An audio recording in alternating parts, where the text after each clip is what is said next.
네. 일단 간단하게 화면 좀 한번 띄워주세요. 우리 네. 처음 하니까 네. 오늘 처음 방송 보시는 분들한테 선물을 좀 준비를 했어요. 예. 그래서 저희가 이제 구독자 이벤트를 좀 했는데 댓글로 달아주시면 됩니다. 뭐냐면 그 카멜 마운트라고 이제 그 모니터 암을 만드는 곳인데 보시는 것처럼 우리가 이렇게 앉아 있으면 목이 이렇게 거북목이 되잖아요. 네, 맞아요. 화면에서. 그래서 네. 이렇게 좀 고개를 펴고 정면을 보면서 작업할 수 있는 컴퓨터 모니터 암을 준비를 했습니다. 그래서 이게 모니터의 그 높낮이가 이제 조절이 되고 또 상하 좌우로 움직이고 거리도 조절이 될 수 있다고 하네요. 그래서 저희 사무실에도 전부 사용을 하고 있는데 설치해가지고 네. 좀 편하더라고요. 네. 하여튼 이 모니터 암이 필요하다라고 생각하시는 그런 이유를 가지신 분들은 댓글로 달아주시면 총 7분을 뽑아서 저희가 이 모니터 암을 무료로 선물해 드리도록 하겠습니다. 네, 그럼 일단 이벤트는 됐고요. 일단 우리 설 전에 했던 방송 가운데서도 우리 연부장님은 설이 지나고 나서 어떻게 진행이 될까 좀 기대가 된다 이런 네. 얘기 했었잖아요. 근데 오늘 보니까 상승폭이 좀 있네요. 네, 그러니까 이제 저는 이제 아직은 한두 달 정도는 그 증시 자체는 좀 박스권 구간으로 보고 있는데 그 과정에서 단기 랠리는 좀 나올 것으로 좀 보고 있는 게 일단 사실 지난주 이제 제가 수요일 날 장을 좀 봤을 때 보통 이제 그러니까 연휴를 앞둔 날이 되게 중요하거든요. 그날 어떻게 끝나냐가 연휴 이후까지 좀 방향성이 나오는데 그날 장 초반에 그러니까 뭐냐면은 그 주 들어와가지고 지난주에 미국 증시 계속 올라가는데 일본도 신고가인데 한국이 못 가는 거예요, 자꾸만. 특히 아까 대표님도 잠깐 말씀해 주신 것처럼 삼성전자 흐름도 좀 약간 좀 부진했었고 그러니까 그런 걸 봤을 때는 이거 좀 시장이 좀 생각보다는 좀 재미없게 흘러가겠구나 이렇게 좀 생각을 하고 있었는데 수요일 날 오후부터 분위기가 완전히 바뀌더라고요.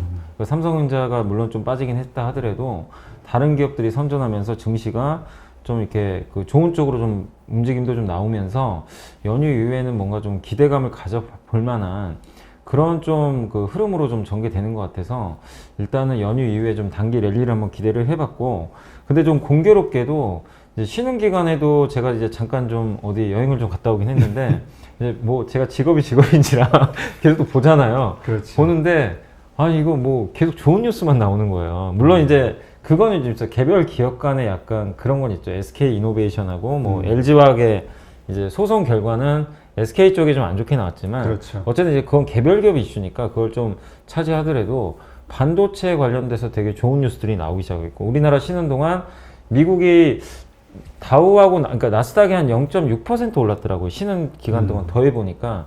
근데 필라델피아 반도체 지수가 우리 연휴 기간 동안 6%가 오른 거예요. 상당히 올랐네요. 네, 그럼 이제 우리나라 삼성전자 하이닉스에 바로 영향을 주거든요. 근데 그게 그냥 올라간 게 아니라 이제 반도체 공급망 이슈, 뭐 행정명령을 내려서 지금 자동차 반도체가 지금 아예 없는 상태잖아요. 이제 그런 것들을 전수조사 해가지고 증설을 좀 유도하겠다 이런 정책인 것 같더라고요. 그러면은 삼성전자도 지금 주가 좀 부진했던 이유 중에 하나가 최근에 파운드리 관련해가지고 좀 뭐 불량품 이슈가 좀 있었나 봐요. 그러니까 그게 진짜인지 모르겠어요. 근데 예전에도 제 기억으로 2016년도에 아마존의 D램을 납품한 서버용 D램을 납품하는데 그게 불량 이슈가 한번 걸린 적이 있었어요, 예전에. 근데 오히려 그게 그 당시에는 호재로 작용했습니다. 왜냐면 공급이 줄어드니까.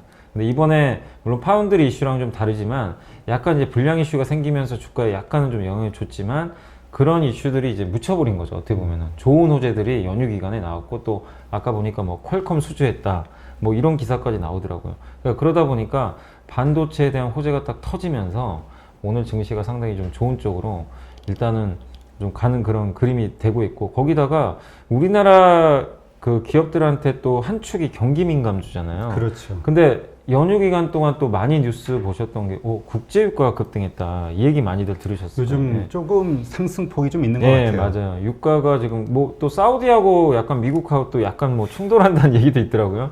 그래서 지정학적 리스크까지 번졌는데 그런 것들이 나오다 보니까 이제 유가가 튀었고 또 거기다가 일본이 물론 이거는 좀 물론 일본이 그렇게 된 거는 좀 약간 뭐 지진 나는 건 좀 그렇긴 하지만 그냥 제가 주식시장 입장에서만 딱 말씀을 드릴게요. 다른 거 그냥 배제하고 주가 측면에서는 예전에도 기억하시겠지만 동일본 대지진 2011년도에 났을 때 그때 제일 많이 오른 업종이 뭐냐면 단연 정유 업종이었어요. 왜냐하면 그때 후쿠시마 현 쪽에 정유 공장이 많대요. 아. 근데 이번에도 실제로요, 정유 공장 두 곳이 가동이 중단돼 버렸어요. 실제로. 근데 그게 그 일본 전체 정유 생산량의 10%가 된대요. 그러니까 적지 않은 양이거든요. 그러다 보니까 이것도 우리나라 원유 기업이나 석유화학 기업한테 되게 호재거든요. 그러다 보니까 오늘 경기 민감주가 급등하고 조선주도 같이 가고, 그러니까 결국 IT 경기 민감주가 이렇게 우리가 쉬는 동안 엄청난 호재가 좀 나와 있었던 거죠. 그래서 이런 부분들이 오늘 이제 바로 장 시작하자마자 반영이 되면서 국내 증시가 단기 랠리를 보이는 것 같은데, 여기서 한 가지만 더 말씀드리면 또 수출이 또 너무 잘 나왔어요. 공교롭게. 그러게요. 예. 이게 아니, 지난번 방송에서도 얘기했지만 네. 우리가 매달 발표되는 수출 지수가 맞아요. 네. 우리 주가에 상당한 영향을 미칠 거라고 얘기했었잖아요. 예, 그래서 제가 이제 뭐 비관적으로 보시는 분들한테 항상 반박하는 것 중에 하나가, 저도 많이 오른 거는 인정은 하는데 증시가 폭락장으로 안 간다고 자꾸 생각하는 이유 중에 하나가, 그러니까 기간 조정으로 보는 이유가 펀더멘탈이 너무 좋은 거예요. 그러니까 이거는 우리나라 펀더멘탈 볼 때 가장 중요한 지표가 수출 데이터잖아요. 근데 수출이 지난 1월도 잘 나왔는데 2월 1일부터 10일까지의 데이터가 나왔거든요. 근데 이게 69.1%나 증가를 했어요. 그거는 12월 대비인가요? 아니면 지난 1월 대비인가요? 아니요. 그 작년 2월 대비. 아, 작년 2월. 2월 1일부터 10일까지. 그러니까 2월을 아직 안 지나갔잖아요. 그렇지. 10일까지 딱 해놓은데, 그게 이제 그 뭐 1.5일 정도 지난 해가 좀 더 놀았나 봐요. 그러니까 그러다 보니까 이번 달에 더 증가하는 건 맞긴 맞는데, 일평균으로 대비해도 엄청나게 증가를 했다고 하더라고요. 평균으로 봐도. 그렇다는 얘기는 실제 수출이 지금 잘 나온다는 얘기고, 그리고 더 고무적인 건 작년 2월은 코로나 리스크가 발생하기 일단 전이거든요. 약간 전이죠. 예, 미국이나 선진국 쪽은. 근데 지금 코로나가 터진 상황인데 최악이잖아요, 사실. 어떻게 보면. 근데도 수출 데이터 69%인데, 여기서 더 고무적인 건 뭐냐면요, 제가 이제 수치를 한번 적어봤는데 반도체가 무려 68%. 아, 상당히. 예. 58%. 자동차가 얼마냐면요, 103% 증가했어요. 우리는 이게, 이거 예. 내연기관차 예, 얘기죠? 일단 내연기관차죠. 그 다음에 화학제품이 38%. 그 다음에 이제 작년에 좀 부진했던 게 모바일이잖아요. 모바일이 무려 88%. 그 다음에 자동차 부품이 80%. 그러니까 이게 우리가 수출 데이터를 그러니까 한국 같은 나라가 사실 없거든요. 10일마다 한 번씩 공개를 해줘요, 데이터를. 정말 중요한 지표인데, 여기서 우리가 이제 앞으로 수출이 증가율이 떨어지고 만약에 수출이 언젠가 꺾일 수도 있잖아요. 그러면 물론 조심은 해야 되는데, 지금 데이터들은 조심할 단계가 아니라 오히려 주식 비중을 늘려야 될 수치들이 자꾸만 나오는 거예요, 이게. 그래서 이런 걸 보면은 우리가 지금 주식 비중을 올랐다고 해서 줄여야 될, 저는 사실 개인적으로는 3,200에서 300에서 좀 줄이자는 입장이거든요, 당분간은.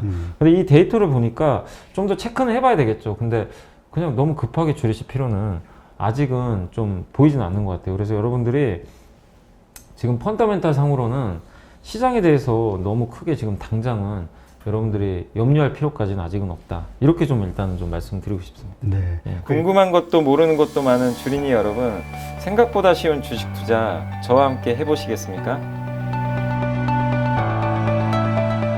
이베스트 마이넷에서 프라임 서비스를 신청하시면 온라인 방송으로 저희 연불리와 함께 하실 수 있습니다. 그리고 카카오톡 채팅방에서 실시간 종목 상담도 받으실 수 있습니다. 프라임 서비스를 신청하시려면 이베스트 마이넷 어플 설치 후 다이렉트 계좌 개설 메뉴에서 계좌 개설을 진행해 주세요. 다이렉트 지점 선택은 필수입니다. 이벤트 코드란에 연불리까지 입력해 주시면 감사하겠습니다. 궁금하신 사항은 02-3779-8880으로 연락 주세요. 제가 여러분의 성공 투자를 끝까지 응원해 드리겠습니다.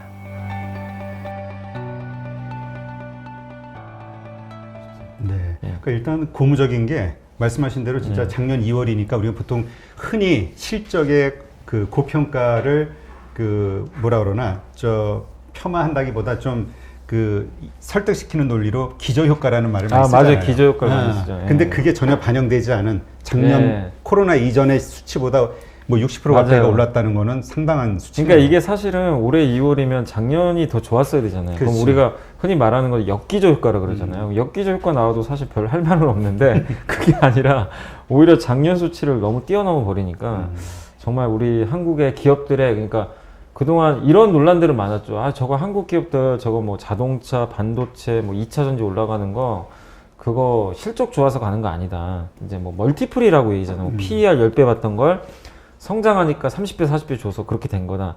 약간 이렇게 보시는 분들 되게 많으세요. 근데 이 수치를 보면 우리가 그렇게까지 볼 필요 없는 것 같아요. 그러니까 데이터가 나왔기 때문에 여러분들이 조금 더 편안하게 증시에 좀 접근하셔도 지금 좀 좋을 것 같아요. 지금. 네.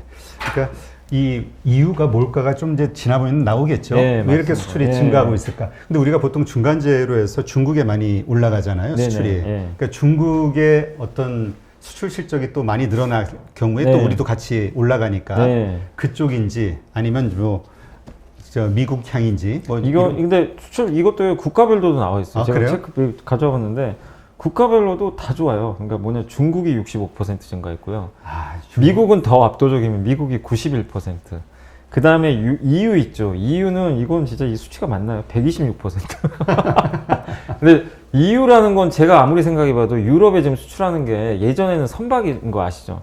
거기 그렇죠. 그리스나 이런 데 그렇죠. 배가 많으니까. 근데 선박은 아닐 거란 말이에요. 이렇게까지. 그러면 우리가 딱 여기서 생각해봤을 때는 분명히 이건 2차 전지 쪽일 가능성이 굉장히 높아요. 전기차 쪽. 왜냐하면 우리나라 기업들이 거기 그 공장들이 많이 있어요. 있으니까. 예, 거기 뭐 동박도 있고 소재도 있고 2차 전지도 있고 그리고 요새 뭐 내연기관차도 물론 수출은 되긴 하지만 확실히 우리나라 기업들이 그쪽에 지금 그 전기차 쪽이 좀 많이 들어가 있으니까 그렇게 봤을 때는 지금 전기차 좋고 미국 쪽은 제가 봤을 때는 자동차하고 아마 좀 반도체일 가능성이 높아 보여요. 그 중국 제재, 반도체 제재 때문에 네. 반사 효과가 없는 거 아닌가요? 예, 그럴 수도 있습니다. 그 충분히 좀 그럴 가능성이 있고. 그 다음에 중국 같은 경우는 지금 자국에서 반도체를 지금 못 만들잖아요. 어떻게 보면. 그렇죠. 그럼 중국 수출이 지금 65% 증가했다는 건 반도체가 또 그쪽이 많이 들어가지 않았나. 저는 이렇게 생각해요. 그러면 우리나라 대표 기업들의 이런 수출액이 국가별로 봐도 지금 딱딱 맞아 떨어지는 것 같아서 상당히 좀 좋은 어쨌든 출발을 했다. 근데 이제 염두에 두실 거는 2월 20일 날 또 한 번 발표하고 2월 28일 날 또 한 번 발표해요. 10일마다 하는 예. 거예요. 그러니까 그때도 이런 좋은 데이터가 나오면은 이건 이제 확실하게 좀 우리가 긍정적으로 볼 수 있는 거니까 한번 2월 20일 날도 체크를 해보시면 좋을 것 같습니다. 네.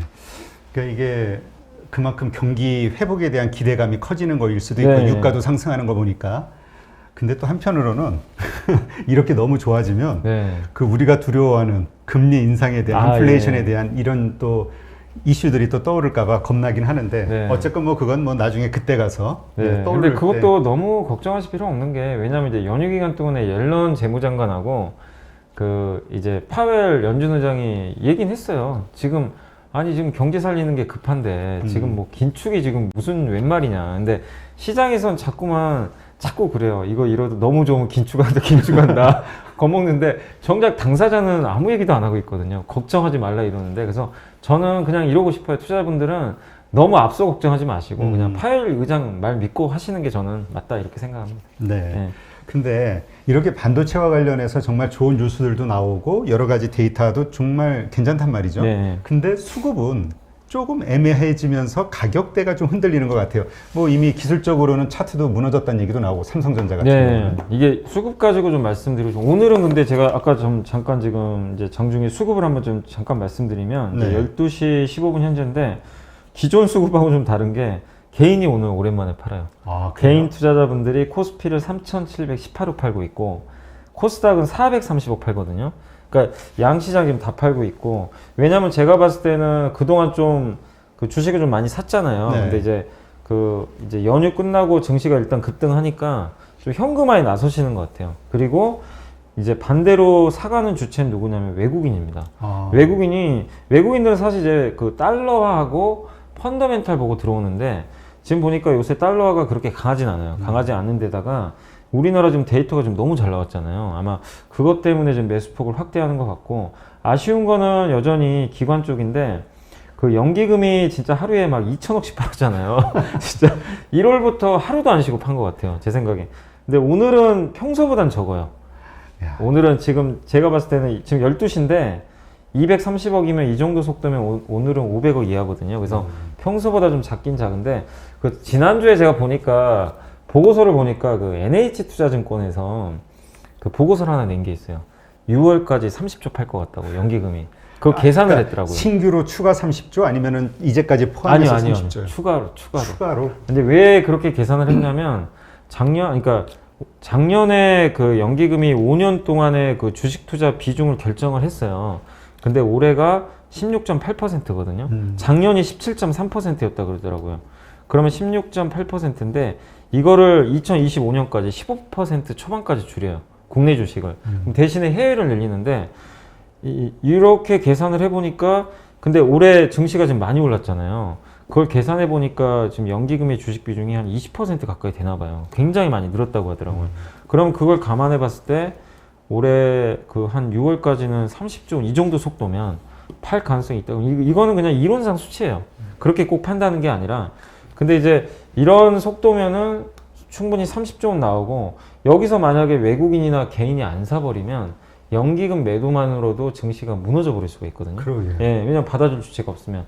근데 다행히 일단은 오늘 제가 딱 보니까 외국인들은 일단 조금은 받아주기 시작했고 개인들은 사실 유동적입니다. 왜냐하면 증시 급락은 또 들어와요. 그렇죠. 그래서 개인 수급은 너무 걱정하실 필요가 없을 것 같고 연기금이 얼마나 속도 조절하느냐인데 일단은 제가 다음 주에 와서도 한 번 더 말씀을 해드리겠지만 일단 이번 주 스타트는 나쁘지 않은 게 연기금이 매도가 지금 장중에 줄고 있어요. 오히려. 그래서 일단은 좀 급한 물량은 좀 다 나온 거 아닌가 이런 좀 생각이 들어서 일단 이 부분은 좀 약간 긍정적일 수 있다 이렇게 좀 말씀을 좀 드리고 싶고 어쨌든 연기금이 그 뉴스를 제가 주말에 보니까 규정은 규정이잖아요. 그렇죠. 이게 펀드 매니저들이 다 운영을 하거든요. 그래서 지침이 떨어지면 매도를 안 할 수는 없는데 그게 강제적인 거 아니라고 하더라고요. 아, 그래요? 그러니까 주무부처에서 제가 기사를 읽어봤어요. 그러니까 주무부처에서 뭔가 지시를 내려서 하면 조절할 수가 있대요. 근데 굳이 조절해도 될 수 있는 것 같긴 한데. 근데 그 전에 예. 그 얘기 들어보니까 이 비율을 그러니까 그 뭐 이렇게 예. 시기는 조절할 수 있지만 예. 이 비율은 지켜야 된다. 근데 저도 오버를 예. 하려면은 그 회의를 예, 열어가지고 맞아요. 운영위원회에서 네. 이거를 비율을 다시 결정을 해야 된다. 뭐 이런 얘기를 네, 하잖아요. 맞아요. 그러니까 그런 것들을 결정하려면 이제 위에서 윗선에서 결정을 해야 돼요. 몇몇 주무부처가 있나 보더라고요. 수장들이 모여가지고 아 이거 좀 이렇게 하면 증시 충격이 되니까 그냥 좀 유예하자 이렇게 해도 된대요. 그러니까 무조건 이걸 지켜야 된다 이런 법적인 구속력은 없습니다. 그래서 그 개인 투자분들이 사실 화가 많이 난 게 아니 지금 이렇게 3천도 넘었고 우리나라 증시가 10년 동안 지금 박스 피었는데 이 상황에서 이렇게 지금 분위기 좋은데 왜 여기다 찬물을 자꾸 끼얹냐 그래서 욕을 좀 많이 하시는데 뭐 저도 개인적으로는 연기금에서 뭐 이거 규칙은 규칙이지만 조금 유연하게 했으면 좋겠어요. 솔직히 저는. 아니 그 수급을 한번 데이터를 보니까 네. 그 작년에는 그 개인들이 그렇게 많이 사지 않아도 가격대가 많이 올랐잖아요. 네, 지수가. 맞아요. 근데 1월 달에 개인이 거의 20조 가까이 20, 사고 예. 뭐 2월 달까지 현재 하면 24조 이상을 산 것 같은데 작년 매수량의 거의 한 4분의 1 샀더라고요. 그러니까 예, 근데 맞아요. 상승폭을 보니까 높지가 않더라고요. 네, 아니 오히려 빠졌어요. 개인들이 이유가 뭔가 했더니 판 이상으로 기관에서 매도를 해버려가지고 연기금이 너무 많이 팔아가지고요. 예. 야, 그러니 개인들 입장에서는 화가 나죠. 예. 예. 근데 물론 그 연기금이 잘한 것도 있더라고요. 이거는 뭐 여담이지만 옛날에 2000 몇 년도라 2010년 중반 때인 거 14년 15년에 테슬라를 싸게 샀대요. 아, 그래요? 연기금이 테슬라 저도 그 뉴스 보고 깜짝 놀랐는데 테슬라를 아주 저가에 사놓은 게 있다고 합니다. 근데 그건 정말 잘하셨는데 그래도 그건 그거고 예, 조금 이렇게 좀 유연하게. 근데 오늘은 그래도 여러분들이 좀 연기금 보실 때 조금 한시름 놓으셔도 될 것 같은 게 어쨌든 지금 현재 구간에서 연기금이 매도는 많지 않다 오늘은. 예, 그래서 한번 이번 주에 한번 지켜보시면 좋을 것 같아요. 어느 네. 정도 좀 매도가 줄어드는지. 그러면 일단 우리가 약간 그 반도체 쪽으로 좀 포커스를 좀 맞춰서 네. 삼성전자가 어쨌든 고점 기록하고 지금 계속 흘러내리고 있잖아요. 네네. 이거를 사야 되나 아니면 보유를 해야 되나 팔아야 되나 고민을 하는 분들이 많더라고요. 이거 다시 과거 양몽이 떠오르는 거야. 내가 고점에 또 물린 거 아니야? 이런 왜냐면 고점에 개인들 투자자가 맞아요. 상당히 많이 들어갔잖아요. 예. 그때 아마 그 1월 둘째 주 월요일 날 96,000원 갔을 때였던 것 같아요. 제 기억에. 그때 개인들이 4조 샀는데 대부분 삼성전자 많이 샀거든요. 그래서 삼성전자가 그날 장중에 아마 7%인가 8%인가 올랐었을 거예요. 장중에 한번. 근데 저는 이제 항상 좀 반대로 말씀드리고 싶은 게 뭐냐면 그때는 분위기가 뭐였냐면 그 삼성전자 그때는 결코 싼 가격이 아니잖아요. 10만 원 근처니까. 제값이죠. 보통 이 새로 그 발표한 그 예. 목표 주가들. 네, 맞아요. 그때가 또 11만 원, 12만 원 이제 근접할 때인데 많은 개인 투자분들, 뭐 이건 투자자분들이 많이들 경험하셨던 거겠지만 흥분을 해버려요. 이제 나는 안 사면 안 되겠다. 그러면 그게 모두 다 좋게 볼 때 한쪽으로 쏠려서 당일에 오버슈팅이 나와요. 그럼 그 후로는 꺾이더라고요. 근데 지금 분위기 뭐냐면은 개인 투자분들도 약간 지금 뭐냐면 분위기가 반신반의하세요. 그때 확신을 가졌던 분들이 주가 급락하니까 10% 빠졌거든요. 그때 대비. 이거 삼성전자 내가 아는 삼성전자 맞나? 빅사이클이라며 약간 이렇게 이제 본인도 알면서도 아 이거 확신을 못 하시더라고요. 그리고 일부 이제 그 애널리스트 분들도 굉장히 좋게 보시던 분들이 톤 다운을 했어요. 삼성전자를 1분기 실적은 좀 슬로우할 것 같다. 오히려 하이닉스가 낫다. 약간 이런 식으로 좀 투자 의견 변경하신 분도 생기다 보니까 그래? 그러니까 삼성전자를 이제 대부분 좋게 보던 시각들이 지금은 70%가 약간 이제 의심의 눈초리를 보기 시작하는 거예요. 이 빅사이클 이거 무슨 얘기냐? 말도 안 되는 소리 하지 마라. 근데 저는 이제 이렇게 말씀드려요. 투자를 하실 때 이게 빅사이클이 나올지 안 할지 우린 모르잖아요, 솔직히. 그렇지. 예상일 예. 뿐이지. 근데 예상은 해야 돼요. 주식 투자하는데 예상을 안 하고 어떻게 합니까? 매일 대응만 하면 그건 트레이더예요. 예. 그거는 뭐 매일 단기 매매 하시는 분들한테 적용되는 문제고 예측이 아니라 대응이라고 하지만 주식 투자는 저는 무조건 예측해야 된다고 생각합니다. 왜냐하면 미래를 예측하지 않고 내가 종목을 어떻게 선택을 하고 고를 수가 있어요. 근데 삼성전자를 몇 년 후까지 한번 보고 예상을 해보는 거예요. 반도체 사이클이 여기서 내가 생각했을 때 꺾일 것 같냐 이거죠. 저는 아무리 생각해도 꺾이는 게 아니라 이제 시작인 것 같아요. 왜냐하면 아까도 서두에 말씀드렸지만 반도체 지금 공급이 부족하잖아요. 자동차부터 시작해가지고 오죽하면 지금 행정명령까지 내려가지고 증서를 미국에서. 예, 그건 엄청난 지금 쇼티지란 얘기예요. 그러면은 삼성전자가 어느 시점에 반도체 대규모 증설을 할 수가 있어요. 그리고 이거는 업황이 안 좋으면 할 수가 없는 거예요. 증설을 어떻게 합니까? 업황이 안 좋은데. 그리고 이제 앞으로 몇 년 후에 또 나오는 게 뭐죠? 자동차, 자율주행차가 나오기 시작하고 이제 또 몇 년 후에 뭐가 나오냐면 그 이제 날아다니는 차가 나와요. 또 오늘 테슬라가 일론 머스크가 날아다니는 자동차도 만들겠다. 현대차도 이거 하기로 했거든요. 네, 그렇죠. 자동차가 아니라 이제 비행체인데 그리고 이제 우주항공 시대도 열리고 우주항공 시대가 만약에 대중화되면 반도체는 어마어마하게 쓰이게 됩니다. 이런 빅사이클을 이거는 빅사이클은 저는 확신해요. 사실은. 근데 이 사이클에서 약간의 단기 사이클이 좀 불확실하잖아요. 그러면 주가가 급등했다가 사람들의 의심이 생기면서 빠져요. 저는 그때를 적극적으로 활용해야 된다고 생각해요. 그럴 때 사야 싸게 사는데 모두가 또 이제 만약에 올라가잖아요. 다 외쳐요. 다시 시작됐다. 그러니까 또 비싸게 사야 돼. 그 우리 자주 언급하는 게 우리 쏠림 현상 혹은 네, 이 개인들의 미약한 심리. 뭔가 쌀 때 먼저 가서 사기는 부담스럽고 네, 맞아요. 뭔가 가격이 막 올라가면서 남들이 사면 비싼 값에 같이 네. 사고 싶어 하고. 그러니까 그게 심리가 나 혼자만 이상한 행동을 하기 싫은 거예요. 왜냐하면 삼성전자도 최근에 8만 1,000원, 8만 2,000원 사신 분들은 전 정말 잘하셨다고 생각을 하는데 근데 그런 분들은 외로워요. 왜냐하면 다들 지금 의심하거든요. 이거 그렇지. 8만 원 깨질 수도 있습니다. 막 이러니까 외로운데 사실 그럴 때 사신 분들이 진짜 나중에 승자가 되는 거고 진짜 나중에 흥분해서 또 9만 원 후반 10만 원 갈 때 또 사신 분도 나오시겠죠. 그러면 또 패자가 될 수 있어요. 그래서 일단 우선순위는 내가 이 종목을 봤을 때, 이 기업을 봤을 때 사이클이 장기간 상승하는 사이클인지 먼저 체크를 하세요. 그게 내가 생각했을 때 확신이 들면 단기 사이클이 흔들릴 때 사면 되거든요. 예를 들면 오늘 이노베이션이나 LG화학이나 전기차 배터리 이슈가 있었잖아요. 그렇죠. 근데 사실 이노베이션이 이제 패소를 했기 때문에 어떻게 될지는 우린 몰라요. 근데 저는 이제 합리적으로 생각했을 때 충분히 LG화학도 요즘에 언론 기사 나오는 거 보면은 합의를 약간 원하는 것 같아요. 근데 금액이 안 맞아요. 서로 간에 너무 금액차가 크니까. 근데 어느 정도 맞춰주면 분명히 합의된다고 생각하거든요. 그리고 큰 흐름에서 보면 2차 전지 사이클은 아직 끝난 게 아니잖아요. 그렇죠. 가는 사이클이에요. 근데 이런 약간의 안 좋은 이벤트가 나와서 충격이 한 번씩 나오거든요. 아까도 아침에 SK 이노베이션이 9%까지 빠지더라고요, 중가가. 근데 오히려 그럴 때가 사실은 기회 같아요, 제가 봤을 때는. 변동성을 이용한. 그러니까 오너의 입장에서 생각해보면 네. 어떻게든 해결해야 될 문제이기는 하죠. 그죠. 돈은, 그리고 마련 안 할 수가 없는 게 배상금 지분을 해야 되잖아요. 근데 SK그룹이 뭐 설비 투자 때문에 돈이 부족하다고 하지만 분리마켓사 상장만 해도 몇 조가 들어와요. 그리고 워낙 현금도 좀 어느 정도 있는 기업이니까 그렇게 보면은 충분히 자금 조달은 저는 가능하다고 보거든요.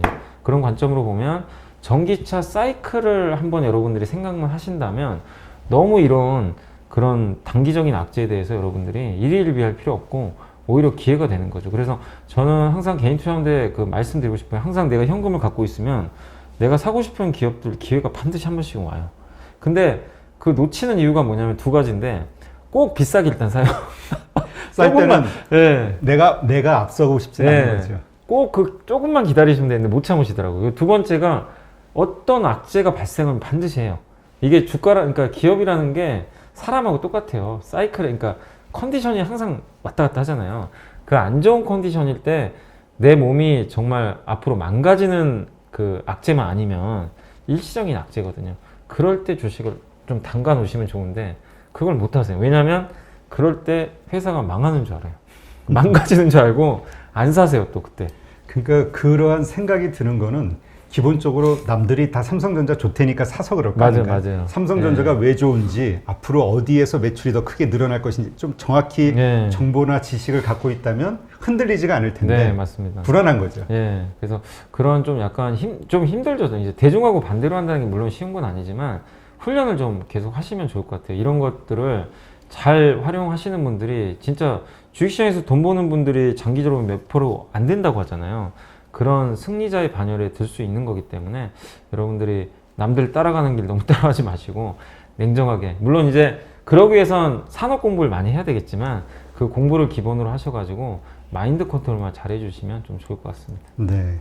그래서 저는 그 우리 3분기 실적 발표했을 때 그때 13조였나? 넘게 나올 때 있었잖아요. 네. 예, 시장 예상보다 훨씬 네, 높게. 맞아요. 근데 시장이 오히려 하락하는 거 보고 맞아요. 깜짝 이상했거든요. 네, 이상했죠. 근데 사실은 그때가 엄청난 매수의 타이밍이었잖아요. 예, 그때 이제 이제 너무 좀 잘 나왔긴 했지만 이거보다 더 잘 나올 수 있을까? 약간 이제 그런 것도 좀 있었고, 당시에는 또 10월 달에는 좀 그런 얘기들이 많았잖아요. 뭐 양도세 이슈나 우리나라 증시가 되게 또 안 좋았기 때문에 그래서 눌렀는데, 근데 그 실적 보고 반도체 사이클을 보고 이렇게 예상을 하신 분들은 적극적으로 담을 수 있는 기회였거든요. 그래서 지금 뭐 앞으로도 조정이 언제 또 나올 수도 있을 텐데 주도주들 이렇게 보시는 분들은 삼성전자가 됐건 뭐 2차 전지가 됐건 자동차가 됐건 흔들림이 나왔을 때 한번 잘 판단을 해보세요. 그게 내가 매수할 수 있는 기회인지, 물론 진짜 치명적인 악재인지 아닌지는 우리가 구분은 잘해야 되겠지만 그런 것만 아니라면 오히려 잘 활용하시는 좀 전략이 필요할 것 같습니다. 네.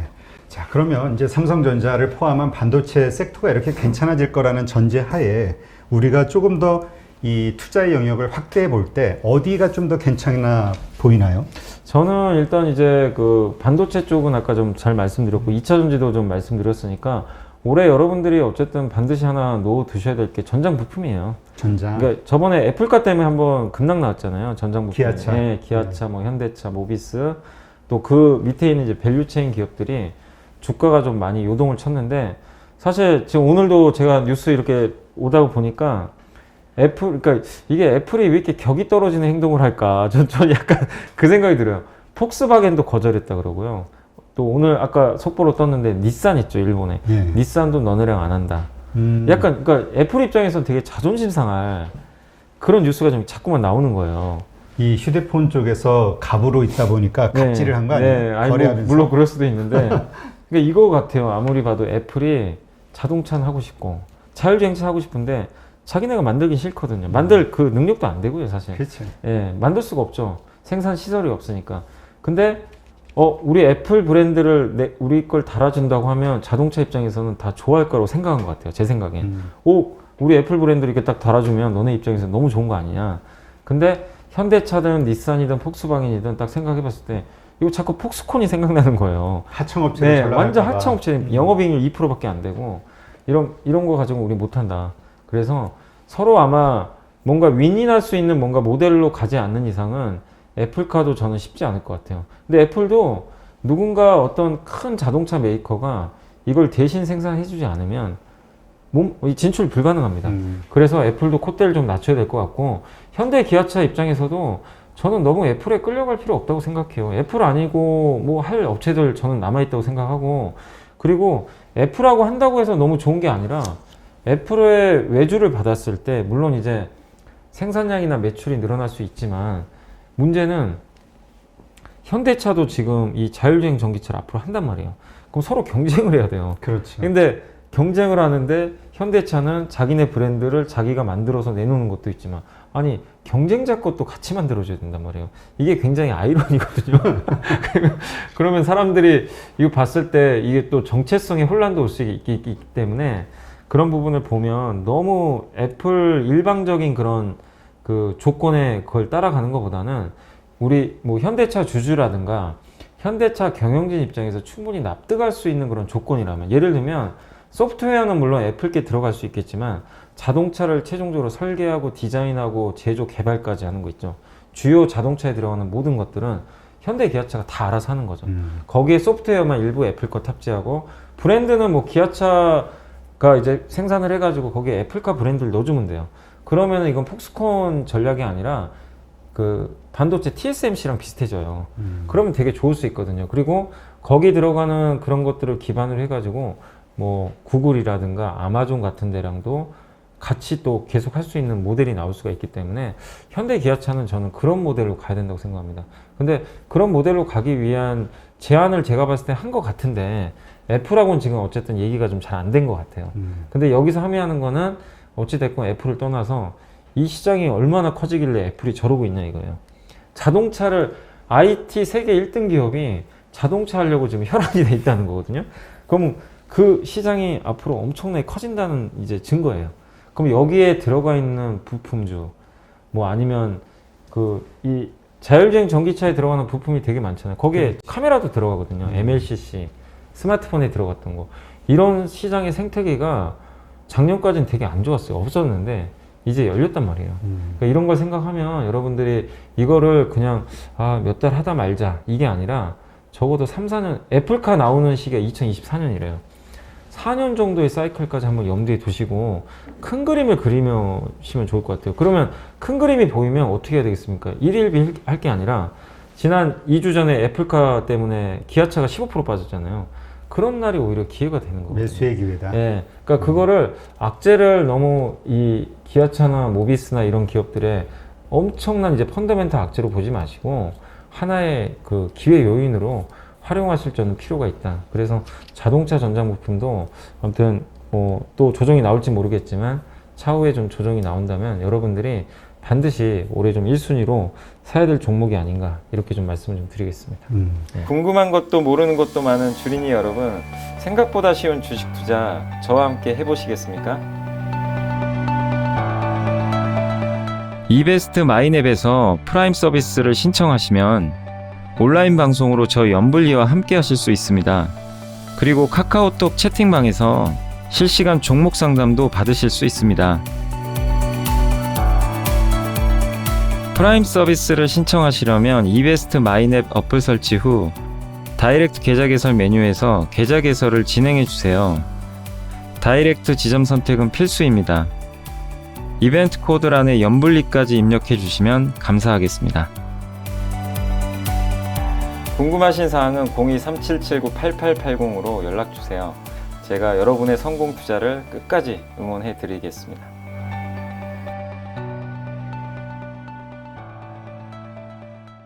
그러니까 많은 분들이 그걸 걱정해야 하더라고요. 뭐냐면 기아차, 뭐 현대차도 그렇지만 기아차 같은 경우도 이 애플카 협력 관계 때문에 주가가 많이 상승했잖아요. 네네. 많이 상승한 상태에서 이게 빠진 거니까 네. 그러니까 결국은 그래도 고평가 아니냐. 네네. 그러니까 애플카라는 이슈 이거를 빼놓고 나서도 지금의 주가가 합리화될 수 있는 레벨이냐 이거에 대한 의문이 많은 것 같아요. 아니 근데 그 애플카 이제 제가 다른 방송에도 그 얘기를 했는데 기아차가 이제 그 애플카 이슈가 터지고 나서 PER이 10배 조금 넘어갔었어요. 그때 10만 원 넘어갈 때. 근데 당일날 15% 빠지니까 다시 8배로 떨어진 거예요. 그러니까 무슨 얘기냐면 아니 PER 우리가 한번 생각을 해보자고요. 지금 코스피 PER이 14배거든요. 뭐 하이닉스가 아니 그러니까 그 삼성전자가 한 14배, 15배 받고 있고 그럼 현대 기아차 그룹 한번 생각해 보자고요. 지금 주식 투자하시는 분들 중에 현대 기아차 모비스가 성장 안 한다고 생각하시는 분들이 얼마나 있을지 모르겠어요. 저는 옛날에 내연기관만 했으면 PER 5, 6배 받는 게 당연해요, 사실은. 근데 지금 현대차가 이제 다음쯤에 아이오닉 5도 공개를 할 거고 자율주행 전기차 UAM 이제 날아다니는 항공기 그것까지 가는 그림인데 그러면 이 현대 기아차를 PER 10배 이하가 맞는 건지 저는 자꾸만 그거를 계속 생각을 하고 있어요. 왜 옛날처럼 10배 이하를 받아야 되지? 근데 애플카 이슈가 터져서 좀 올라갔다 해도 이제 아직도 10배가 안 돼요. 그러니까 많은 분들이 되게 좀 착각하시는 게 애플카 때문에 주가가 그 기아차도 엄청 올랐잖아요. 엄청 비싸다고 생각을 하세요. 아니에요. 지금 버는 돈이 너무 막대하니까. 그리고 오늘 그 자동차 반도체 애널리스트 한 분이 또 그 써주신 게 있는데 KB증권에서 지금 자동차 반도체가 없어서 자동차 못 만든다고 하잖아요. 네. GM이 올해 버는 돈의 2조를 까먹을 거래요. 반도체가 없어가지고 생산을 못하면. 근데 그 이게 1,000원인지 모르겠는데 현대 기아차는 반도체 재고가 엄청나게 많대요. 예전에 그 일본 수출 규제 아시죠? 일본이 그 반도체 야 너네 한국에 소재. 수출 안 한다. 그거 한번 발등에 불 떨어지니까 그때 2019년도에 그것 때문에 놀래가지고 현기차가 그 자동차 반도체를 왕창 사재기를 했나 봐요. 그 재고들이 굉장히 좀 많이 남아있대요. 그래서 한 몇 달은 더 버틸 수가 있대요. 그래서 지금 전 세계 자동차 회사 중에 유일하게 거의 정상 생산이 가능한 업체가 현대 기아차예요. 그러면 이거는 실적이 올해 안 꺾여요. 다른 업체들 다 꺾여도. 그러면 압도적으로 실적이 좋은데 그 상황에서 PER 10배가 안 된다. 그럼 애플카 이슈가 없다고 해도 너무 싸거든요. 제가 봤을 때. 지금 이런 이슈에 대해서는 어떻게 생각해요? 그러니까 뭐냐 하면 10배라는 어떤 그 지표로 보면은 싼 거지만 네네. 일단 내연기관차 전 세계적으로 네. 내연기관차에 대한 밸류가 지금 형편없이 낮은 상황이잖아요. 네, 맞습니다. 예, 왜냐하면 이제 내연기관은 이제 앞으로 사라질 거라고 생각이 네. 되니까 이러한 것들 때문에 그 10배가 높은 거 아니냐, 뭐 다른 데처럼 뭐 예를 들어 4배, 5배가 돼야 적정한 거 아니냐 네. 이런 식의 생각을 하시는 분들도 있더라고요. 네. 근데 거기에 대해서 이제 제가 반론을 좀 제기하면 뭐냐면 일단 그 예전에 고태봉 센터장님도 오셔가지고 그 얘기 한번 하셨잖아요. 그 전 세계 자동차를 3개 그룹으로 나눈다. 그럼 첫 번째 그룹이 그러니까 이 첫 번째 그룹이 이제 순수 전기차만 뭐 중국의 니오나 아니면 테슬라가 대표적이죠. 그런 기업들은 내연기관이 없으니까 말씀하신 대로 고밸류를 받아야 돼요. 왜냐면 내연기관에서 전기차로 넘어갈 이유가 없잖아요. 그냥 전기차부터 하면 되니까. 그러니까 깔끔해요, 사실은. 비용 들 것도 많이 없고 전기차 올인하면 되니까. 근데 이제 다른 이제 대형 OEM사라 그러죠. 뭐 GM, 현대차, 기아차, 뭐 폭스바겐 이런 기업들은 기존에 몇십 년간 해오던 내연기관차가 있어요. 이걸 버릴 수는 없어요. 그죠? 그 전환 비용이라고 하잖아요. 그게 있는데 근데 여기서도 부류가 두 가지입니다. 일단은 이 그룹은 뭐냐면 현대기아차 그리고 그 GM, 폭스바겐 이 세 개 정도가 이 그룹이래요. 뭐냐면 전기차 플랫폼을 갖고 있는 회사예요. 플랫폼 기반을 이미 확보한 회사. 그러면은 내연기관차는 물론 안 좋아진다 하더라도 지금 내연기관차 가지고 돈을 가장 잘 버는 회사가 어디죠? 현대차예요. 제너시스가 대박이 났잖아요. 우리 한국에서 그 비싼 제너시스가 어마어마하게 팔리고 있고 미국도 판매 데이터가 좋아요. 그러니까 전환 비용이 많이 들어요. 이쪽으로 넘어가야 되는데 근데 그 과도기 동안 내연기관을 포기를 못해요. 그럼 내연기관도 벌어줘야 되거든요. 근데 현대차는 벌고 있어요. 일단은 그 제너시스라는 브랜드 가지고 그러면은 전기차로 넘어가는 그 비용을 충당을 할 수 있고 자연스럽게 교체가 좀 된다고 생각해요. 이 어느 정도 몇 년 후에는 내연기관 비중이 이제 줄면서 근데 다만 앞으로 2, 3년은 내연기관 안 할 수 없습니다. 돈 벌어야 돼요. 지금 전기차로 돈은 못 벌어요. 절대로. 그렇죠. 예, 이제 초기 국면이니까 전기차 만들면 적자입니다. 무조건. 그래서 그걸 누군가 메꿔줘야 되는데 그거를 할 수 있는 업체가 일단 현대차하고 그나마 GM하고 폭스바겐밖에 없다는 거죠. 그리고 나머지 업체들은 세 번째 그룹이에요. 뭐냐면 내연기관차도 옛날보다 많이 안 팔리는데 문제는 전기차 대응도 안 돼 있어요. 이 기업들은 이제 대표적인 게 도요타 같은 기업들. 전기차 아예 아무것도 못 하잖아요. 일본 기업들이 대부분이죠. 그렇죠. 왜냐면 하이브리드 카만 거의 올인하다가 독일의 일부 회사도 좀 있을 거고 특히 여러분들이 우리 한국에서는 정말 인기 많은 게 BMW, 벤츠인데 이 기업들 여러분들 한번 뉴스 보셨어요? 전기차 하면 떠오르세요? 잘 안 떠올라요, 사실은. 전기차가 그 정도로 준비가 안 돼 있단 말이에요. 프리미엄 브랜드마저도. 그러면 이들 기업들은 이제 세 번째 그룹. 그러면 PER 10배 이상을 못 줍니다. 근데 아까 테슬라 같은 니오 같은 그룹도 퍼 100배가 넘어요. 당연히 줍니다. 그러면 이 그룹은 10배를 기준으로 놓고 봤을 때 아까 3그룹은 10배 못 주죠, 당연히. 이 그룹은 10배 줘도 되는 거 아닌가요? 왜냐하면 1그룹하고 격차도 많이 벌어진 데다가 1그룹을 지금 맹축해 가고 그 다음에 현대 기아차나 폭스바겐이 잘하는 게 뭐죠? 테슬라보다 우위에 있는 게 자동차 자체는 잘 만들어요. 테슬라 타신 분들이 다 그러시더라고요. 좀 약간 마감이 이거 왜 이러냐. 약간 좀 그런다. 뭐 문도 좀 그렇고. 브랜드는 멋있는데 브랜드 로고는 멋있는데. 멋있고. 그러니까 타보신 분들은 좀 그게 불만이라고 하더라고요. 근데 그거는 어쩔 수 없는 게 자동차 그룹이 아니에요. 그 해오던 회사들이 아니잖아요. 근데 현대 기아차나 폭스바겐 GM은 아니 수십 년 동안 그것만 해오던 기업인데 이제 앞으로 전기차만 대량 양산 성공하면 저는 경쟁력이 생긴다고 생각하거든요. 양상 측면에서. 그러면 10배 이하 주는 게 오히려 저는 좀 불합리하다. 그래서 15배, 20배 줘도 저는 괜찮다고 생각하는데 여기서 우리가 이제 PER을 할증을 주지만 문제는 나중에 우리가 생각하는 그림하고 반대로 갈 수도 있잖아요. 뭐 전기차를 잘 못 만든다는 거다. 판매를 못한다. 그러면 당연히 10배 밑으로 떨어지겠죠. 근데 그거는 그때 가서 리스크를 우리가 감당을 해야 돼요. 근데 그런 리스크까지 생각 안 하고 투자를 하시면 주식 투자를 할 이유가 없어요. 그냥 예금에 넣으셔야 돼요. 주식은 위험해요. 그런 리스크를 내가 짊어지고 하는 거예요. 그런 예측이 틀렸을 때는 내가 손해를 봐야 돼요. 근데 나는 예측하기 싫다. 나는 손해보기 싫다. 그러면 투자하실 이유가 저는 전혀 없다. 이렇게 말씀을 일단 드리고 싶어요. 그리고 그 공격적인 투자자는 그 기업이 얼마나 거기에 사활을 걸고 있는지, 네, 맞습니다. 기업의 경영자들의 어떤 능력은 어떤지, 네. 뭐 투여한 비용은 어떤지, 준비 과정은 어떤지 네. 이런 것들을 보면서 이제 그걸 예상하는 거죠. 네. 아, 할만하다, 네. 아니다. 근데 지금 아까도 잠깐 그 플랫폼 얘기하셨는데 EGMP라고 하잖아요. EGMP입니다. 예. 네.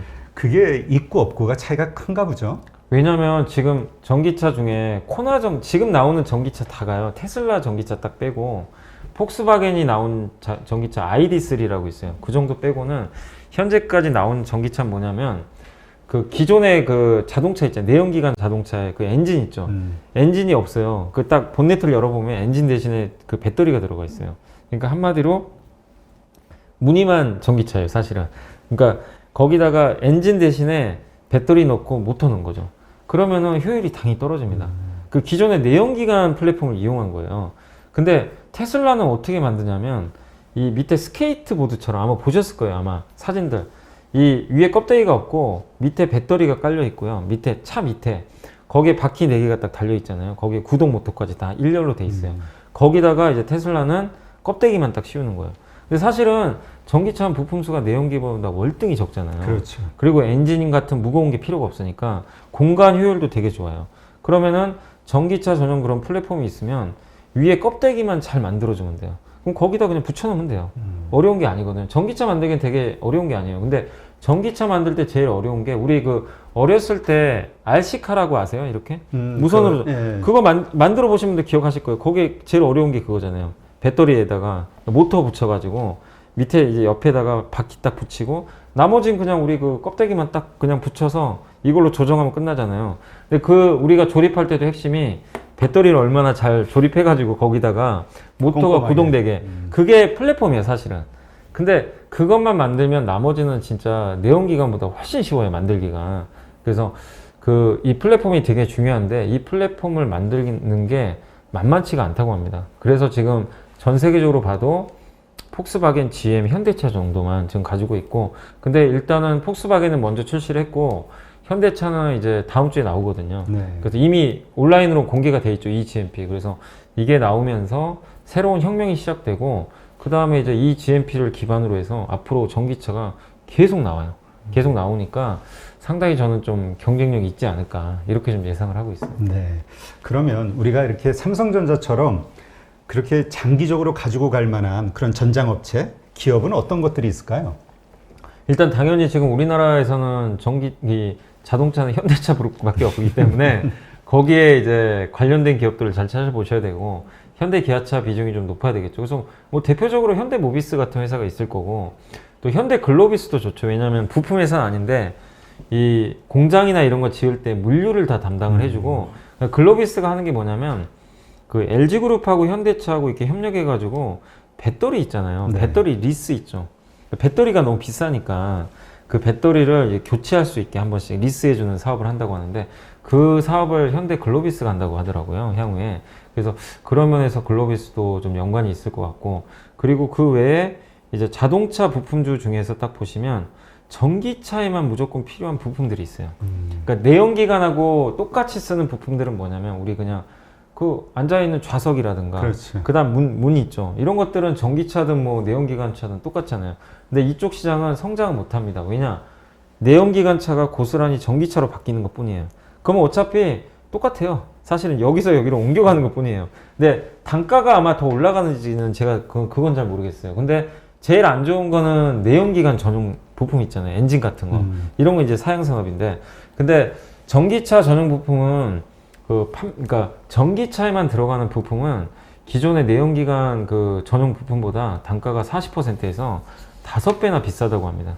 그러니까 그쪽 전기차 전용 부품에 들어가는 회사들 잘 보셔야 될 것 같고, 대표적인 게 모터 같은 거 있잖아요. 모터는 당연히 그 전기차의 그 약간 엔진 역할을 해주거든요. 이렇게 구동할 수 있게 해주는 구동 모터 필요하고, 거기다가 또 들어가는 게 뭐냐면 열 관리 시스템이 꼭 필요하대요.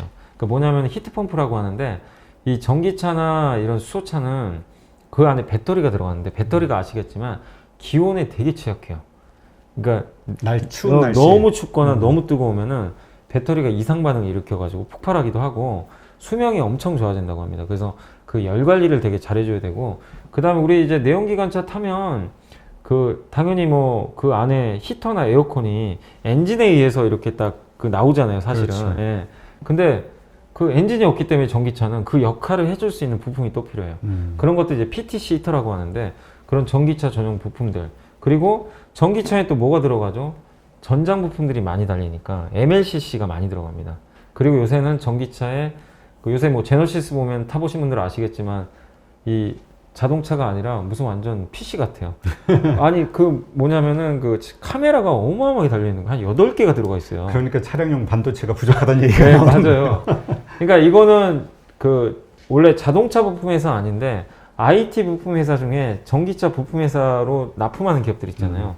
이런 기업들은 더 각광을 받겠죠. 그래서 그런 기업들을 한번 잘 찾아보시면 상당히 좀 한 몇 년 정도 이렇게 사이클이 좀 나올 수가 있으니까. 그러니까 작년까지는 우리가 배터리를 너무 많이 봤잖아요. 그렇죠. 배터리 플러스 올해는 전기차 전용 부품도 한번 지켜보자. 이런 좀 말씀을 드리겠습니다. 네.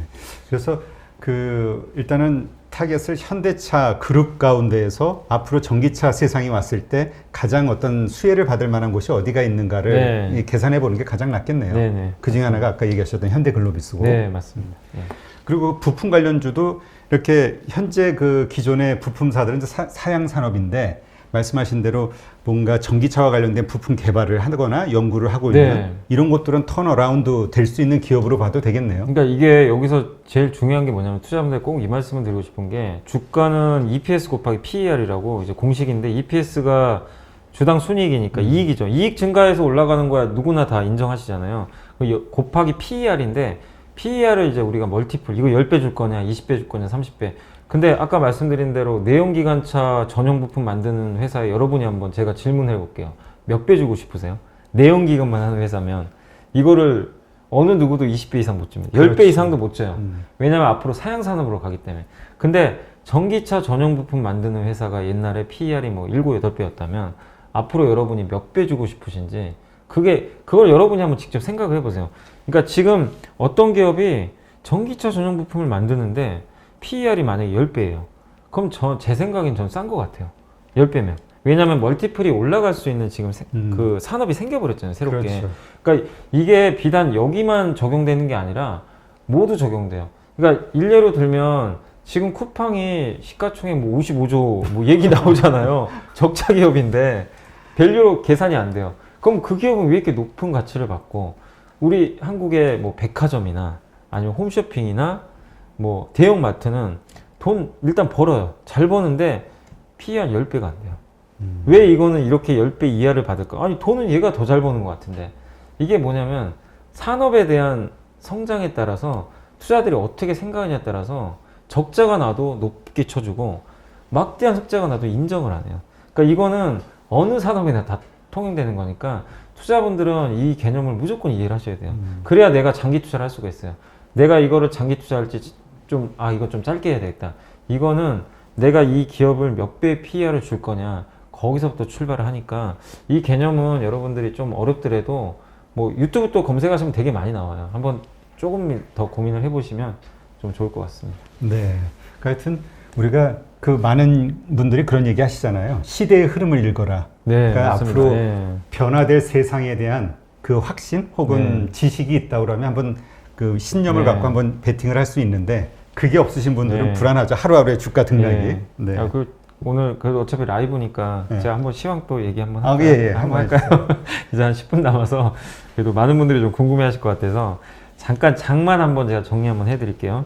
그래서 오늘 현재 이제 지수부터 좀 간단히만 설명해드리면 코스피가 3,146포인트 지금 찍고 있고 오늘 1.49% 급등을 했습니다. 그리고 오늘 좀 되게 재밌는 게 많은 분들이 코스닥에 대해서 좀 실망을 많이 하셨잖아요, 사실. 근데 오늘 웬일로 코스닥이 훨씬 강해요. 1.67%. 그래서 그러네. 980인데 오늘 이제 이 배경은 뭐냐면 바이오도 나쁘지 않은데 그 아까 말씀드린 반도체 공급 증가 기대감 때문에 오늘 그 코스닥의 반도체 소부장 기업들이 다 급등을 해버렸어요. 이게 뭐냐면 이쪽 IT 섹터도 코스닥에서 비중이 되게 높아요. 그러다 보니까 오늘 코스닥이 좀 오랜만에 훈풍이 좀 불고 있다. 이렇게 말씀드리고 싶고 그러다 보니까 오늘 코스닥 종목 수가 한 1,300개 정도 되거든요. 1,200, 1,300개. 근데 오늘 상승 종목 수가 압도적으로 많습니다. 960개가 상승하고 있어요.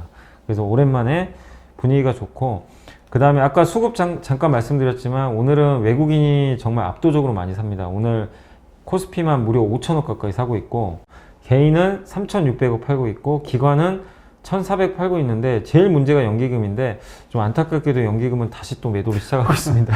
근데 물량이 어느 정도 돼요? 지금 480억이 평소보단 적은데 아까 제가 200억 말씀드렸는데 좀 늘었네요. 예, 1시간 동안 지금 약간 늘어나서 연기금은 아직은 기대하시면 안 될 것 같아요. 일단은. 그리고 주요 시가총액 상위 종목만 제가 좀 간단히만 말씀드리겠습니다. 오늘 일단 삼성전자부터 분위기 되게 좋은 상황인데 일단 등락률로는 오늘 그 S-오일 주가가 제일 많이 올랐더라고요. 한 그래요? 7%. 왜냐면 그 아까 서두에 말씀드린 대로 일본의 그 지진 발생 때문에 일본 정유 공장이 셧다운이 됐어요. 그래서 반사이익 또 유가도 올라갔잖아요. 그래서 오늘 급등을 했고 그 다음에 유가에 민감한 것 중에 하나가 바로 그 조선업종입니다. 그래서 한국조선해양이 최근에 수주 기대감도 있는데 오늘 그것 때문에 역시 주가가 한 6, 7% 정도 일단은 좀 반등을 하고 있다. 이렇게 좀 말씀을 드리고 싶고 그 다음에 그 증권주 중에서 증권주들이 대부분 실적들이 괜찮은데 오늘 한국금융지주가 실적이 지난 이제 연휴 전날 발표했어요. 근데 오늘 실적이 너무 좋아가지고 한 4% 그리고 그 아침에 그 보고서가 나온 것도 있는데 아니 쿠팡이 50조인데 네이버 60조가 말이 되냐? 그러게 우리는 돈을 얼마를 버는데. 네, 그래서 네이버가 그 영향으로 오늘 목표 주가 무려 50만 원 제시가 돼가지고 한 4%, 뭐 하이닉스 뭐 이런 기업들도 좋고 그 다음에 오늘 제일 이슈가 됐던 거는 역시 그 SK와 LG그룹 간의 이제 소송인데 역시 LG화학한테 호재니까 LG화학은 상승하겠네요. 3% 올랐고 SK이노베이션이 그래도 낙폭을 많이 줄였어요. 아까 9% 빠졌는데 현재 3.7% 정도까지 많이 올라왔네요. 많이 줄였습니다. 그래서 SK그룹은 전반적으로 좋진 않지만 추가 낙폭은 제한적이다. 이렇다는 얘기는 뭐냐면 SK이노베이션이 이렇게 반등한다는 건 시장은 합의를 하겠다고 지금 생각하고 있는 것 같아요. 아, 양사 합의할 가능성이 높다. 그런 쪽으로 보시면 되기 때문에 주주분들 너무 동요하지 마시고 이노베이션도 좀 약간 편하게 가져가시면 좋을 것 같고 그 다음에 이제 코스닥 좀 한번 더 말씀드릴게요. 코스닥 쪽은 오늘 IT가 압도적으로 강한데 대표적인 그 반도체 후공정 회사가 SFA 반도체거든요. 이 기업이 무려 23% 주가가 좀 급등했고 또 이제 우리나라 그 이제 CMO 업체들 뭐 이 백신 기대감 때문에 강한데 바이넥스가 12%, 또 미국의 증설하면 가장 수혜주 중에 하나가 TCK 같은 반도체 회사들인데 9% 정도 일단 반등을 했습니다. 그래서 오늘 보면 그 시총 상위 기업에 다 반도체 소부장 기업들 그리고 약간 특이한 게 5G 관련주가 최근에 되게 부진했어요. 장비주들이. 근데 아마 조만간 그 미국의 그 주요 통신사가 발주를 하지 않을까 이런 기대감이 좀 있다 보니까 오늘은 서진 시스템 같은 5G 장비 업체도 좀 강세입니다. 다만 좀 빠지는 업체는 그 오늘 게임주는 좀 안 좋은 것 같아요. 펄어비스랑 그 약간의 그 아까 NC소프트 같은 기업들도 한 2, 3% 정도씩 좀 빠지고 있고 풍력 발전주인 그 상강 MNT도 약간의 좀 하락을 하고 있어서 그동안 좀 많이 올랐던 그 컨텐츠 기업들 좀 쉬고 코스닥에서는 일부 바이오하고 반도체 기업들이 급등하면서 근데 반도체하고 바이오가 급등하잖아요. 코스닥은 얘네가 거의 절반 이상이에요. 그래서 오늘 시장은 일단 분위기는 좀 괜찮다 이렇게 생각을 해주시면 좋을 것 같습니다. 네. 그러니까 이런 거 볼 때마다 사실 이제 우리가 이제 결과를 아니까 네, 야, 맞습니다. 아까 그 시점이 정말 절호의 매수 기회였구나. 네. 혹은 아침 장 시작할 때 혹은 지난 마지막 장 마감 전에 네. 아, 이 주식을 샀어야 되는데 뭐 맞아요. 이런 야, 근데 그 사실 당시에는 솔직히 쉽진 않아요. 그치. 그래서 저도 그런 좀 악재나 어떤 안 좋은 이벤트가 나왔을 때 사라고는 얘기는 안 해요. 왜냐면 진짜로 더 불확실해질 수도 있는 거니까. 근데 이 말씀은 꼭 드리고 싶어요. 중요한 건 갖고 있는 분들이 그럼 어떻게 할 거냐. 그러니까 특히 SK 이노베이션 갖고 계신 분들이 오늘 아침에 되게 힘들 수밖에 없잖아요. 그렇죠. 아니 아침에 마이너스 9% 찍히는데 그것만 보면 공포에 젖어서 이게 손이 나가거든요. 그래서 사실은. 투매를 하게 되죠. 보통. 네. 근데 그럴 때 다시 한번 냉정하게 생각해 보라는 거예요. 왜냐면 팔기 전에 내가 이거를 단기로 들어가신 분은 손절할 수도 있지만 아니 이노베이션이 지금 업계에서는 검증된 업체예요. 물론 이제 영업비밀 그거에서 적기 때문에 당연히 안 좋을 수 있지만 현대차 이 GMP 1차 물량을 이노베이션이 따놨고 3차 물량도 이노베이션이 또 따냈어요. 이렇게 하면 검증이 돼 있고 포드하고 그 뭐죠 폭스바겐도 이노베이션 걸 지금 수주를 이제 해놓은 상태인데 이번에 판결 결과 보면은 포드는 4년 이후에 그냥 폭스바겐은 2년 동안 공급이 가능해요. 그럼 최악은 아니거든요. 그 과정에서 60일 안에 또 그 합의하면 되는 거고 그러면 60일 동안 기대가 없어지는 게 아니잖아요. 그렇죠. 합의하면 아직은- 되는. 그러면 우리가 이성적으로 생각하면 팔 이유가 전혀 없어요. 기다려 보는 거죠. 근데 오늘 만약에 그런 이성적인 논리로 이노베이션을 내가 대응을 했다면 안 팔아도 되는 거거든요. 근데 오늘 다행히 또 올라왔잖아요. 그래서 항상 아까 저번에 애플카 이슈도 그렇지만 어떤 우리가 예상치 못한 이벤트가 생겼을 땐 한 번만 더 생각을 해보세요. 냉정하게. 끝날 때까지는 예. 끝난 게 아니다. 예. 그게 정답입니다. 너무 그냥 휩쓸려 가지고 팔지 마시고 그럴 때 생각할 건 뭐냐면 큰 그림을 보시면 돼요. 네. 그건 좀 말씀드리겠습니다. 아니 근데 오히려 이렇게 아침 장중에 대응을 할 생각을 하는 게 아니라 이미 시간이 넉넉했잖아요. 그 네네, 뉴스 나오고 맞아요. 내가 어떻게 대처할 것인가를 미리 시나리오를 만들어 놨던 분이라면 크게 당황하지 않았을 맞아요. 건데 예. 근데 근데 이제 그게 쉽지 않은가 봐. 그게 힘든 게요. 네. 이제 아침에 왜냐면 이노베이션이 질 거라고 누구나 다 알고 있었어요. 왜냐면 예비 판결 뒤집어진 적은 한 번도 없기 그렇지. 때문에 저도 이노베이션 진다고는 다 어느 정도 예측을 했는데 근데 아침에 딱 이제 그럼 사람들이 주말에 이런 생각을 해요. 아, 버티자. 뭐 어차피 예상했던 거고 이런 마인드를 가지셨던 분들도요. 아침에 딱 마이너스 9자 딱 찍히잖아요. 이게 멘붕돼요. 아, 이거 심리가 아니다. 무너져. 왜냐면 이거 내가 잘못 생각했나? 하한가 갈 수 있다. 네, 근데 그럴 때일수록 더 냉정해야 됩니다. 기아차가 얼마 전에 하루에 마이너스 15% 빠진 날이 있어요. 근데 지금 어떻게 됐죠? 더 안 빠져요. 그러니까 그 하루 하락에 너무 연연하지 마시고 뭐 10% 하락 그거에 너무 휩쓸릴 필요는 저는 없다 이렇게 말씀을 드리겠습니다. 그러니까 결론적으로 다시 한번 반복되는 게 심리.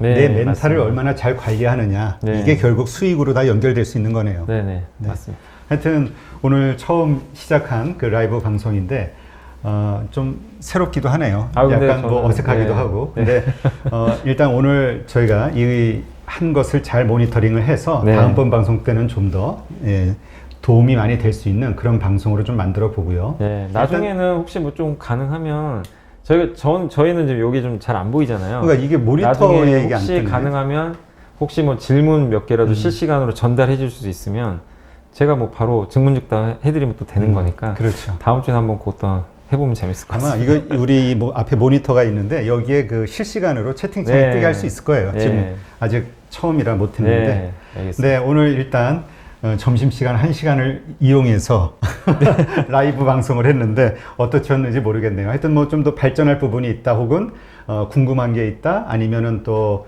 뭔가 제안하고 싶다 이런 것들이 있으시면 항상 댓글로 남겨주시면 저희가 네, 반영하도록 감사합니다. 그렇게 하겠습니다. 네. 네, 그럼 또 다음 주 월요일 날 뵙는 걸로 하겠습니다. 네, 감사합니다.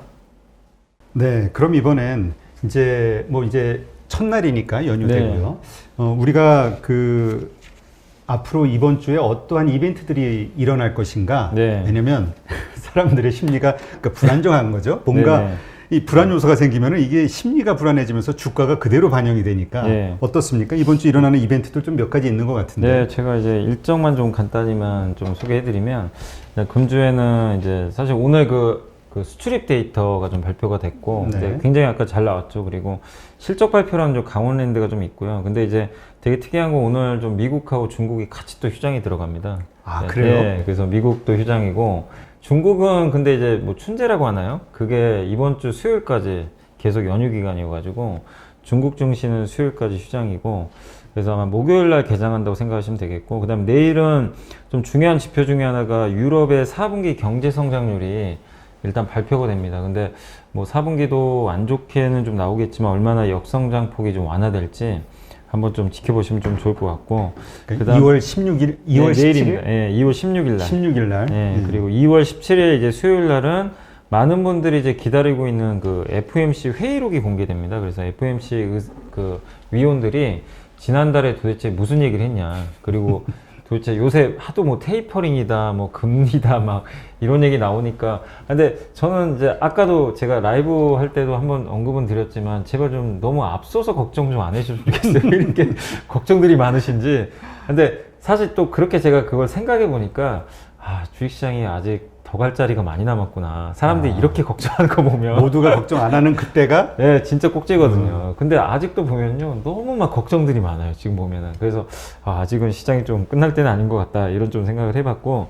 목요일 날은 중요한 게 그 2월 18일 날 중국 증시가 이제 개장을 하는데 이게 좀 중요한 게 중국이 거의 일주일간 연휴 기간이었잖아요. 그래서 방향이 되게 중요해요. 여기서 연초 이후에 오늘 우리나라 증시는 바로 급등이 나왔거든요. 근데 중국도 만약에 급등이 나와준다면 상당히 아시아 시장 전체적으로 또 위로 올라갈 수 있는 그림이 나올 수 있으니까 체크하시면 되겠고 그날 또 공교롭게도 이제 LG화학하고 이노베이션이 일단 어쨌든 결과가 나왔지만 그날 전기차 배터리 관련해 가지고 무슨 이제 CEO끼리 뭔가 좀 미팅들이 좀 무슨 협회가 열린대요.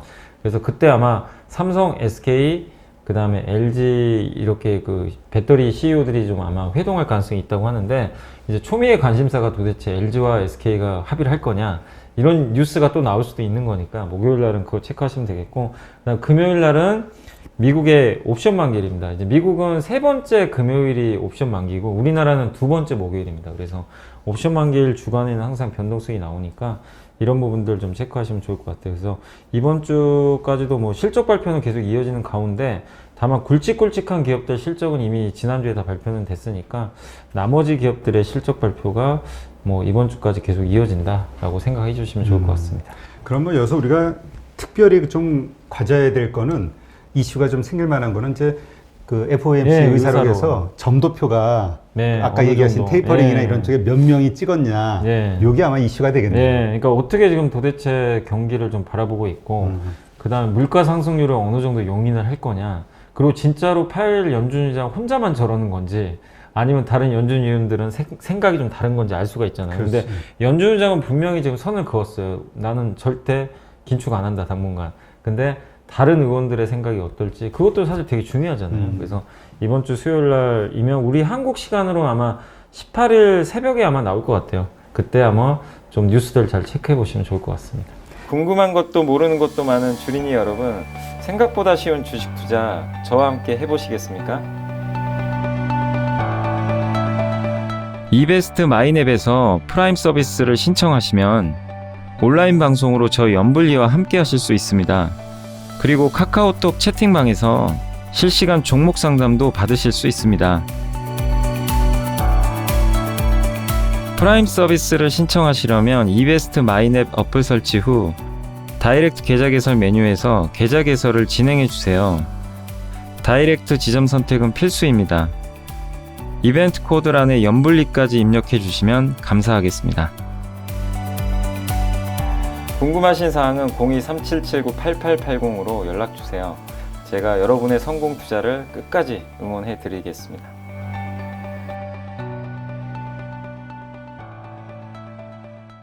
네. 근데 그 또 하나 우리 한국 기업이 이제 화제의 중심에 떠올랐는데 네. 쿠팡이죠. 아, 쿠팡이죠, 쿠팡. 쿠팡이 드디어 이제 나스닥 상장을 결정했는데 네. 정말 사실 작년만 해도 다 망할 거 아니야? 이렇게 생각했잖아요. 뭐 연간 그죠. 뭐 5조 뭐 넘게 네. 막 적자 보고 어떻습니까? 지금 돌아가는 상황이. 아, 그러니까 이게 진짜 뭐 쿠팡도 저도 그랬어요. 몇 년 전에, 한 2, 3년 전에도 아니, 그러니까 저도 쿠팡을 자주 쓰거든요. 근데 걱정이 되는 거예요. 아니, 저희 와이프도 그래요. 이 회사 망하면 안 되는데. 제가 이제 주식 전문가니까 저한테 물어봐요. 아, 이렇게 적자를 보는데 근데 저한테 물어보면 망할 것 같아? 그런 거예요. 왜냐면 속으로는 너무 이제 쿠팡에서 진짜 물건을 많이 사요. 그러다 보니까 제발 안 망했으면 하는. 왜냐면 그 로켓 배송이 진짜 되게 히트 상품이잖아요. 근데 로켓 배송 자체가, 그러니까 저는 쿠팡의 로켓 배송을 보면서 이건 적자가 안 날 수가 없는 거죠. 왜냐면 로켓 배송을 한다는 건 네이버랑 다른 점은 네이버는 뭐 창고도 없고 그냥 어떻게 보면 가격 비교해주고 중간에 연결도 해주고 약간 그런 역할이라면 이 쿠팡은 모든 물건을 자기가 다 사요. 그러니까 외부 업체로부터 물건을 사서 창고에 다 넣어놔요. 그러니까 바로 로켓 배송이 가능한 거거든요. 그렇죠. 바로 빼다 갈 수가 있는 거니까 다른 업체는 할 수가 없어요. 그렇죠. 그 비용이 장난이 아니죠. 그 사입 비용이 만만치가 않다고요. 그러니까 적자가 다 거기서 나오는 거거든요. 근데 그런 것 때문에 많은 분들이 야, 이거 이런 구조로는 안 된다. 그러니까 소비자는 너무 땡큐죠. 소비자 입장에서는 이보다 좋은 게 어디 있어요. 이렇게 싼 가격에 이렇게 배송을 바로바로 해주니까 너무 좋은데 한편으로는 저 회사가 저게 유지가 될까? 그렇지. 이런 리스크가 있었는데, 근데 쿠팡이 얼마 전에 그 이제 택배 사업자를 다시 신청을 한 것 같아요. 이제 그 부활을 하려고. 그걸 했다는 건 뭐냐면은 이제 쿠팡 자체적으로 택배도 하지만 그 풀필먼트라고 있어요. 그 이제 미국의 아마존이 하는 건데, 그러니까 물건 뭐 이렇게 그 주문부터 최종 환불까지 배송은 기본이고 이 모든 거를 아마존이 다 해주는 거죠. 그러니까 어떤 외부 업체가 아마존에 물건을 팔고 싶은데 물건 등록만 하면 아마존이 다 해주는 거거든요. 그렇죠. 근데 거기에 대한 수수료를 아마존에 지급을 하는 거죠. 근데 그 쿠팡도 이제 그걸 하겠다는 거예요. 한마디로. 그러면은 그 수수료 수입이 앞으로 들어올 거예요. 그러니까 쿠팡의 물류를 활용하는 업체들이 되게 많아질 수가 있어요. 왜냐면 그러니까 아마존 모델이에요. 그러니까 외부 업체가 쿠팡에 내가 뭐 예를 들면 이런 태블릿 PC를 내가 판매한다고 치면 자, 태블릿 PC를 이제 등록을 하는 거죠. 그럼 나머지는 쿠팡이 다 알아서 해줘요. 모든 거를. 그러면 이 회사 입장에서 너무 편하잖아요. 그렇죠. 대신에 그 비용만 지불하면 되니까. 근데 이런 업체들이 엄청나게 많아진다고 생각해 보세요. 그럼 이 수수료 수입은 굉장히 좀 마진도 좀 높을 수가 있기 때문에 되게 좋은 거고. 그리고 쿠팡은 이제 규모의 경제를 어쨌든 달성했어요. 한번 쿠팡을 쓰신 분들은 이제 못 나갑니다. 이걸 버릴 수가 없어요. 아니, 저도 작년에는 그렇게 생각을 했거든요. 네. 쿠팡 왜 이렇게 쓸데없는 짓을 하는데 맞아요. 이 코로나 때문에 그 뭐지 새벽 배송 그거 네, 맞아요. 그거를 하고 났더니 이제는 불편해서 못 이제는 써요. 이제 없으면. 그거를 안 할 수가 없어요. 이제 거기에다 이 락인 효과라고 하는데 근데 그게 비용이 어쨌든 많이 들잖아요. 근데 그런 걸 감안하면서도 쿠팡이 하려는 게 거대한 생태계를 어쨌든 만들어 놓기 위해서, 그러니까 거의 전 국민이 다 쓰게 만들겠다는 게 하나의 목표죠. 근데 거기에 다는 아니더라도 어느 정도 목표는 이제 다가오고 있잖아요. 사실 거래액도 어마어마하고 1년 매출액이 뭐 10조가 넘잖아요. 엄청난 매출액인데 손실을 부담을 하더라도 어쨌든 그 전략은 저는 성공했다. 그리고 최근에 재무제표 이번에 이제 상장하게 되면서 나온 건데 적자가 점점 줄어들기 시작해요. 아, 그래요? 예, 일부 증권사에서는 이게 보고서가 나온 거 보니까 나중에 몇 년에 흑자도 가능하대요. 이 구조로 가게 되면. 그렇게 봤을 때는 지금의 적자에 대해서 너무 걱정할 필요가 없고, 그리고 쿠팡이 지금 제일 급한 것 중에 하나가 상장을 안 할 수가 없는 것 중에 하나가 일단은 이제 어쨌든 조단위 적자가 되니까 운영비가 많이 들잖아요. 근데 그거를 예전에는 소프트뱅크가 투자를 해가지고 확보를 했는데 2년 전부터 지금 투자가 더 이상 안 들어와요. 그러면은 이 비용을 어디서 감당할 거니 이거죠. 그러니까요. 그럼 상장을 하면 1조가 넘게 돈이 들어오거든요. 그러면은 이거 가지고도 여유 자금을 또 활용할 수 있기 때문에 이번 쿠팡의 미국 증시는 굉장히 그 쿠팡 입장에서도 너무나 좋고 또 투자자 입장에서도 너무 좋죠. 이거 회사가 어쨌든 망하면 안 되는데 상장을 한다는 거는 이제 내가 지분을 매각할 수도 있다는 거고, 특히 손정희 회장이 지금 아주 쾌재를 부르고 있겠죠. 요새 상황도 별로 안 좋은 것 같은데. 근데 비전펀드에서 어쨌든 뭐 말은 많았지만 상장해서 뭐 얼마라고 하더라고 50조가 넘는다고 하는데 최대가 30조에서 50조 정도 나온대요. 그 정도 가치 평가를 받는다고 하는데 그렇게 되면은 여기에 투자했던 투자자 입장에서는 상당히 리스크를 또 줄어들 수 있는 거기 때문에 상당히 좀 좋은 어쨌든 이벤트가 좀 발생했다 이렇게 말씀드리겠습니다. 네. 근데 일단 우리가 보통 쿠팡은 나스닥에 상장할 것이다 이런 예상을 많이 했는데 이번에 보니까 뉴욕증권거래소에 상장을 한다 네. 이런 얘기가 있어요. 이 차이가 왜 이런 거죠? 그러니까 일단은 사실 뭐 나스닥에 상장하나 뉴욕 증시에 상장하나 별 차이는 없거든요. 그렇게 그래요? 큰 차이가 있는 건데 나스닥이 좀 쉬운 거 아니에요? 예, 근데 이제 맞아요. 말씀하신 대로 그 차이가 있다고. 제가 기사를 읽어보니까 나스닥은 우리나라 코스닥이 코스피보다는 상장하기 더 쉽잖아요. 그렇죠. 그런 것처럼 뭐 특례 상장도 있고 하니까 대부분은 이거 적자 기업이니까 당연히 나스닥을 선택하지 않을까 싶었는데 약간의 그 상징성인 것 같아요. 우리는 뉴욕 증권거래소에 바로 상장할 정도로 탄탄한 기업이다. 왜냐하면 이 나스닥과 달리 뉴욕 증권거래소는 이제 들어가기도 굉장히 까다롭고 그 상장 조건도 까다로운 데다가 좀 뭔가 잘못했을 때는 상폐도 금방 시켜버린대요. 근데 이런 회사에 이런 시장에 우리가 들어간다는 건 우리는 검증된 회사다. 대외적으로 좀 알리는 것 같아요. 제 생각에는. 그래서 그런 좀 포석인 것 같고 그리고 그 보니까 그 이번에 쿠팡이 어쨌든 미국 증권거래소를 선택한 이유에 대해서 여러 가지 얘기들이 많이 나왔잖아요. 근데 그 중에 보니까 차등 의결권 제도인가요? 그 얘기가 있더라고요. 그러니까 우리나라에서 아직 법적으로 안 되는데 이제 클래스 A랑 클래스 B가 있나 봐요. 근데 클래스 A는 일반 이제 우리 한국처럼 한 주당 그러니까 의결권이 하나인데 클래스 B는 내가 한 주를 갖고 있으면 29주를 행사하는 거죠. 한마디로. 그러니까 지분율이 적은 네. 그 오너 입장에서는 맞아요. 그거 엄청난 거거든요, 이거는. 그러니까 지분 한 2%만 가지고 있어도 거의 한 58% 경영권을 행사할 수가 있는 거예요. 그러니까 이거는 오너한테만 특별히 부여된 이제 특별 의견권 같은 거죠. 창업자. 네. 근데 만약에 한국 증시에 상장하면 이런 걸 못 하잖아요. 그렇죠. 근데 미국의 이런 뉴욕 증권거래소 이용하면 내가 지분이 적어도 안정적으로 회사를 운영할 수가 있거든요. 지분 이제 공격도 안 받을 수가 있고 그래서 아마 이런 부분 때문에 미국에 상장한 것 같은데 아마 근데 이게 이슈가 되면 우리 한국에도 나중에는 또 법이 바뀔 수도 있어요. 차등 의결권 제도가 나올 수도 있는 거기 때문에 쿠팡의 이번에 뉴욕 증권거래소 상장은 꼭 이게 쿠팡이 미국에 상장해서뿐만이 아니라 한국 증시에도 좀 함의하는 바가 저는 크다고 생각하고 있기 때문에 좀 긍정적일 수 있다 이렇게 좀 보고 있습니다. 네.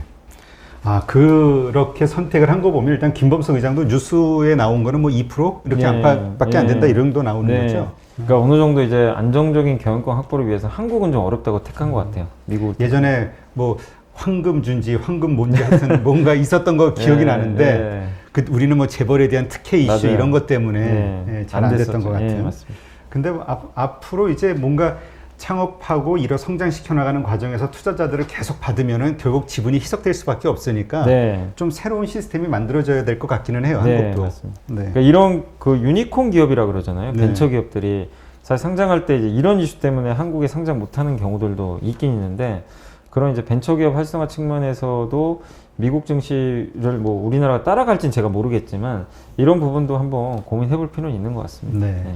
하여튼 뭐 그렇게 하면서 이제 쿠팡맨들한테 1,000억 원어치 주식을 주겠다 뭐 이런 이야기도 나오고 네. 있는데 우리 국내 투자자들도 여기에 그 뉴욕 증권거래소에 상장이 됐을 때 그 IPO에 참여할 수 있나요? 그 국내 아마 개인 투자자분들이 그 법은 제가 법까지는 잘 모르겠어요. 그 IPO 하려면은 근데 제가 알기로는 국내 기관 투자자들은 참여할 수 있는 걸로 알고 있거든요. 왜냐면 이제 국내 뭐 증권사들 보면은 IB 담당 부서들이 되게 많잖아요. 그리고 거기에 자기 자본 투자하는 데가 있어요. 그러니까 그런 데는 그 일반 이제 기관 투자자 외국 기관 투자 자격으로 뭐 홍콩이라든가 미국 기업이 직접 IPO에 다 참여를 할 수 있고 어느 정도 지분을 받을 수가 있는 걸로 알고 있는데 개인 투자자분들이 그러니까 우리나라 국적 말고 물론 미국인이면 가능하겠지만 한국 국적을 달고는 아마 하기는 쉽지 않을 거예요. 아마. 이건 아마 이제 추가적으로 좀 예, 뉴스를 좀 예, 봐야 될 것 예. 같고요. 근데 일단 뭐 상장하고 난 다음에 우리가 매수를 할 수 있는 거니까 네. 그런 차원에서 과연 쿠팡이 우리가 투자할 만한 가치가 있는가 이거는 한번 좀 생각해 봐야 될 것 같아요. 그러니까 이게 참 이제 밸류에이션 그 가치 측정하기가 쉽진 않죠. 왜냐면 적자 기업을 어떻게 예상을 하겠어요. 그렇죠. 예, 근데 이제 30조에서 많게는 55조 원 정도 예상을 하고 있다고 하더라고요. 근데 저는 그 기업 가치가 그러니까 그렇게 지금 언론에서 나왔다는 거는 그 가치가 저는 뭐 타당하다고 생각해요. 뭐 그분들이 뭐 불합리하게 뭐 어떻게 보면 주가를 띄우기 위해서 그런 것 같지는 않고 왜냐하면 이제 이 우리 한국에서 지금 쿠팡이란 기업이 차지하고 있는 바가 뭐냐면은 결국에 그 한국의 아마존이라고 불릴 정도로 한국의 온라인 생태계를 다 어느 정도 장악을 했거든요. 네이버랑 물론 경쟁을 하지만 약간 좀 색깔은 다르거든요. 근데 아까도 이제 제가 대표님한테도 말씀드린 것처럼 한번 지금 온라인 이쪽에 발을 디딘 사람은 이게 약간 늪 같은 거예요. 빠져나갈 수가 없어요. 이걸 쓰게 되면, 그러니까 물론 우리가 밖에서 오프라인에서도 지출을 하지만 웬만한 제품들은 이제 다 쿠팡을 사용해서 해야 될 정도로 락인 효과, 잠김 효과가 생겨버린 거거든요. 거기에 대한 가치를 부여한다면은 저는 쿠팡의 가치가 지금 결코 비싸다 이렇게 보진 않고, 다만 이제 쿠팡은 저는 오히려 이렇게 봐요. 지금 쿠팡이 돈을 못 벌잖아요. 근데 그렇죠. 점점 적자가 줄고 매출액이 성장하는데 오히려 나중에 이럴 땐 조심해야 될 것 같아요. 쿠팡의 매출액이 성장을 하다가 어느 시점에서 성장률이 둔화될 수 있어요. 그리고 실제 돈이 이제 벌 수 있잖아요. 나중에 오히려 돈을 벌면 매력이 떨어질 수도 있어요. 아, 이제 얘는 돈을 버니까 이제는 성장주가 아니다. 그러니까 약간 이제 우리가 숫자가 찍히기 시작하면 그때부터 PR 따지는 예, 거 아니에요? 맞아요. 막 이럴 수도 있기 때문에 너무 높아. 예, 그러니까 오히려 너무 이렇게 그 숫자가 잘 나오기보다는 지금 사실 약간 쿠팡은 약간 스토리 주식이거든요. 어떻게 보면은. 그렇지. 왜냐하면 재무제표로는 우리가 지금 여기에 적거나 엄두를 못 내요, 솔직히.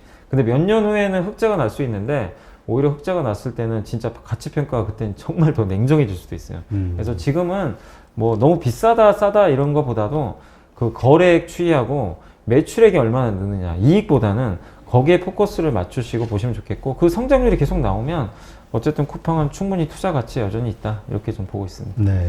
근데 이 쿠팡이 화제가 되면서 아마 한국의 어떤 온라인 유통주들 혹은 네네. 오프라인 유통주들에 대한 어떤 시세 변동도 좀 있을 것 같다는 생각이 들어요. 아, 근데 실제로 저번에 이제 처음 그 쿠팡 상장 이슈가 나왔을 때가 쿠팡이 그때 30조 원 정도 예상이 나왔어요. 처음에. 나스닥 상장한다고 나왔을 때. 근데 그때 딱 움직였던 기업들이 바로 뭐냐면 이마트, 롯데 쇼핑.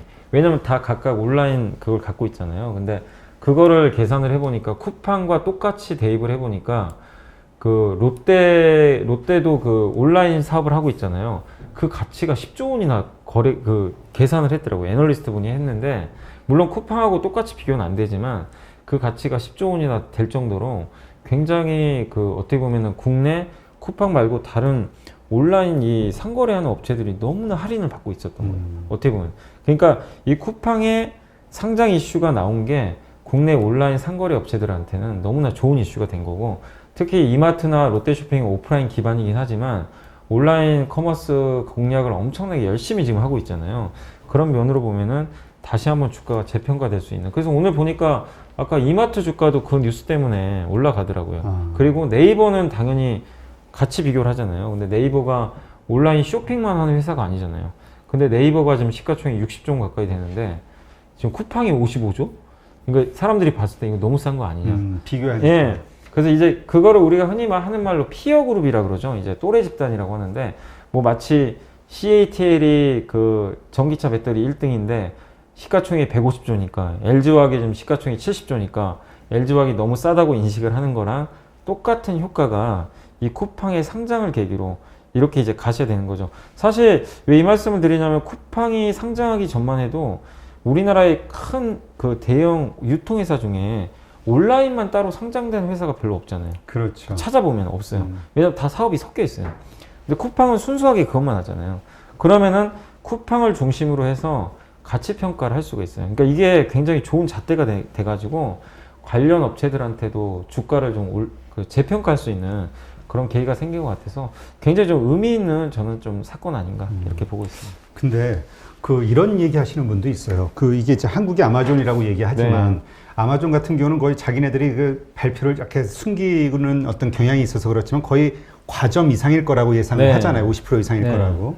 한국에서 성장이 계속 담보가 되기 위해서는 한국 시장도 그렇게 먹어야 되는데, 우리는 재벌 기업들 말씀하신 대로 막 뻗쳐져 있기 때문에 네. 이게 쉽지 않을 것이다. 예. 그러면 과연 과점이 안 되는 상태에서 25%, 30% 이런 점유율을 가지고 얼마나 버틸 수 있을까, 이런 얘기하시는 네. 분도 있더라고요. 그러니까 이게 과점이라는 게 결론은 사실 어떻게 날지 모르겠어요. 지금 분명히 말씀하신 대로 한국은 한 업체의 독점은 아니에요. 분명히 그건 맞는 얘기고, 근데 이제 미국은 사실은 굉장히 그 유통시장이 이제 아마존 중심으로 재편이 그렇지. 되는데, 한국은 뭐 파편화돼 있다고 하더라고요. 그러니까 그 쿠팡이 또 잘하는 영역이 있고, 이마트가 잘하는 영역이 있고 네이버가 잘하는 영역이 있대요. 그러니까 이게 각각 좀 약간 그 분류가 좀 다르다고 보시는 게 좋을 것 같아요. 그러니까 예를 들면 쿠팡 같은 경우는 이제 로켓 배송 통해서 사실은 쿠팡은 웬만한 물건들 지금 다 판매하잖아요. 근데 쿠팡 같은 경우는 사실 좀 약점인 부분이 그 신선식품. 이쪽 있죠. 이쪽 물류 쪽에서도 뭐 농산물이라든가 음식료라든가 이쪽이 상대적으로 좀 취약한 게 맞아요. 근데 그 나머지 부분은 사실 압도적으로 점유율이 높습니다. 그리고 이마트 같은 경우는 다른 건 좀 약한데 신선식품은 국내 1등이에요. 예. 그 새벽 배송이라 그러죠. 뭐 그런 거라든가. 왜냐면 그 이마트 매장에 물류 창고가 많은데 거기에 보면은 뭐 농산물이나 이런 것도 잔뜩 쌓아놨어요. 그렇죠. 그거 그냥 배송하면 되거든요. 그렇죠. 그래서 이마트가 사실 이제 거기에 강점인데 이마트가 또 약한 게 또 이런 공산품이나 이런 것들도 IT 제품도 약해요. 근데 네이버는 단점이, 그러니까 네이버는 우리나라에서 이제 굴지 회사지만 단점이 뭐냐면 물건이 없어요. 얘 안 갖고 있어요. 어떻게 보면 중개업체예요. 사실은. 중개만 하는 거죠. 예. 그러다 보니까 중개업체로서는 좀 한계가 분명히 있거든요. 사실은 성장하는데. 또 그런 부분들이 있다 보니까 각각의 저는 이게 다 다르다고 생각하는데, 근데 저는 쿠팡이 그래도 성공할 수 있다고 저 개인적으로 생각하는 이유 중에 하나가 이렇게 각각 세그먼트가 이제 다른 분야 또 경쟁이 미국보다 치열하잖아요. 이런 시장에서 어찌됐건 간에 몇 년 동안 지금 사업을 했는데 성공했어요. 점유율을 점점 높여가고 있고, 그 다음에 그 아까 말씀드린 대로 쿠팡은 공산품이나 뭐 여러 가지 제품들에 대해서 압도적 점유율이 높은 상태인데, 지금 이마트나 그 다음에 이 마켓컬리가 주로 하고 있는 새벽 배송 신선식품도 어쨌든 나름대로 지금 아직 점유율이 미미하다 하더라도 이쪽 시장도 조금씩 점유율을 높여가요. 저는 왜 이게 좋다고 보냐면 쿠팡이란 브랜드 자체는 이제 우리 대한민국 국민들은 모르는 사람이 없어요. 그럼 여기서 기존에 공산품 썼던 분들, 또 이마트 이렇게 따로 썼던 분들이 쿠팡이 만약에 물류 체계가 이 신선식품까지 만약에 잘 갖춰지잖아요. 그럼 당연히 쿠팡을 쓰게 돼요. 당연히 하나에서 하려고 하잖아요. 근데 거기까지 가는데 좀 시간은 필요하다 하더라도 충분히 저는 2, 3년 안에는 뭔가 쿠팡이 이쪽 신선식품 쪽에서도 뭔가 보여준다고 생각해요. 그래서 그때까지는 시간이 좀 남아있지만 한번 우리가 기대감을 좀 갖고 볼 필요는 있다고 생각하고 있습니다. 그래서 쿠팡은 아직까지는 국내 쪽에서 성장할 여지는 아직은 남아있다. 그러니까 완전히 과정은 아니더라도 그 뭔가 과점을 하기 위한 뭔가 지금 행동들을 보여줬고 그동안은 성공을 했기 때문에 한번 좀 2, 3년 정도의 더 시간을 갖고는 한번 지켜볼 필요는 있지 않을까 이렇게 생각은 하고 있습니다. 네. 그리고 그 중국의 알리바바 경우를 보더라도 그 뭐 아마존도 그렇지만요. 결국은 세를 좀 불리기 위해서 M&A가 좀 활성화되지 않을까 얼핏 네. 그런 생각도 좀 들더라고요. 네, 약점들 다 보완을 해야 되니까. 네. 그러니까 그 쿠팡도 사실 뭐 지금 본인들 하기가 좀 바빠가지고 돈이 좀 부족하긴 하잖아요. 그래서 이번에 돈이 없죠. 예. 근데 어느 정도 나중에 돈이 이제 어느 정도 이제 적자가 점점 줄면서 흑자까지 만약에 가는 그림으로 이렇게 청사진이 그려지면 충분히 M&A 할 가능성이 분명히 많습니다. 그렇죠. 이제 상장이 되면 이제는 주식으로 주면 되니까. 네, 맞아요. 네. 주식으로 나눠줘도 되고, 그 다음에 사실 우리나라 그 중소기업들 중에도 마켓컬리도 있지만 오아시스 마켓 같은 것도 있고 신선식품 쪽에서 대기업과 이렇게 맞짱 떠가지고 잘하는 기업들이 의외로 많아요. 그쪽에 특화돼가지고 그런 기업들 중심으로 해가지고 쿠팡이 만약에 뭐 욕심만 낸다면 자금만 있다면 충분히 또 가능할 수도 있는 그림이니까 한번 M&A는 한번 나중에 한 몇 년 후까지 보시면서 기대감을 가져봐도 좋을 것 같습니다. 네.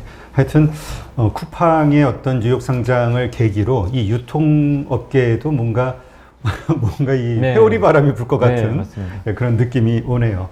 하여튼 그런 가운데서 뭔가 투자의 맥을 잘 찾으셔서 기회를 뭐 찾아보는 네. 시간들을 가지셨으면 좋겠네요. 네.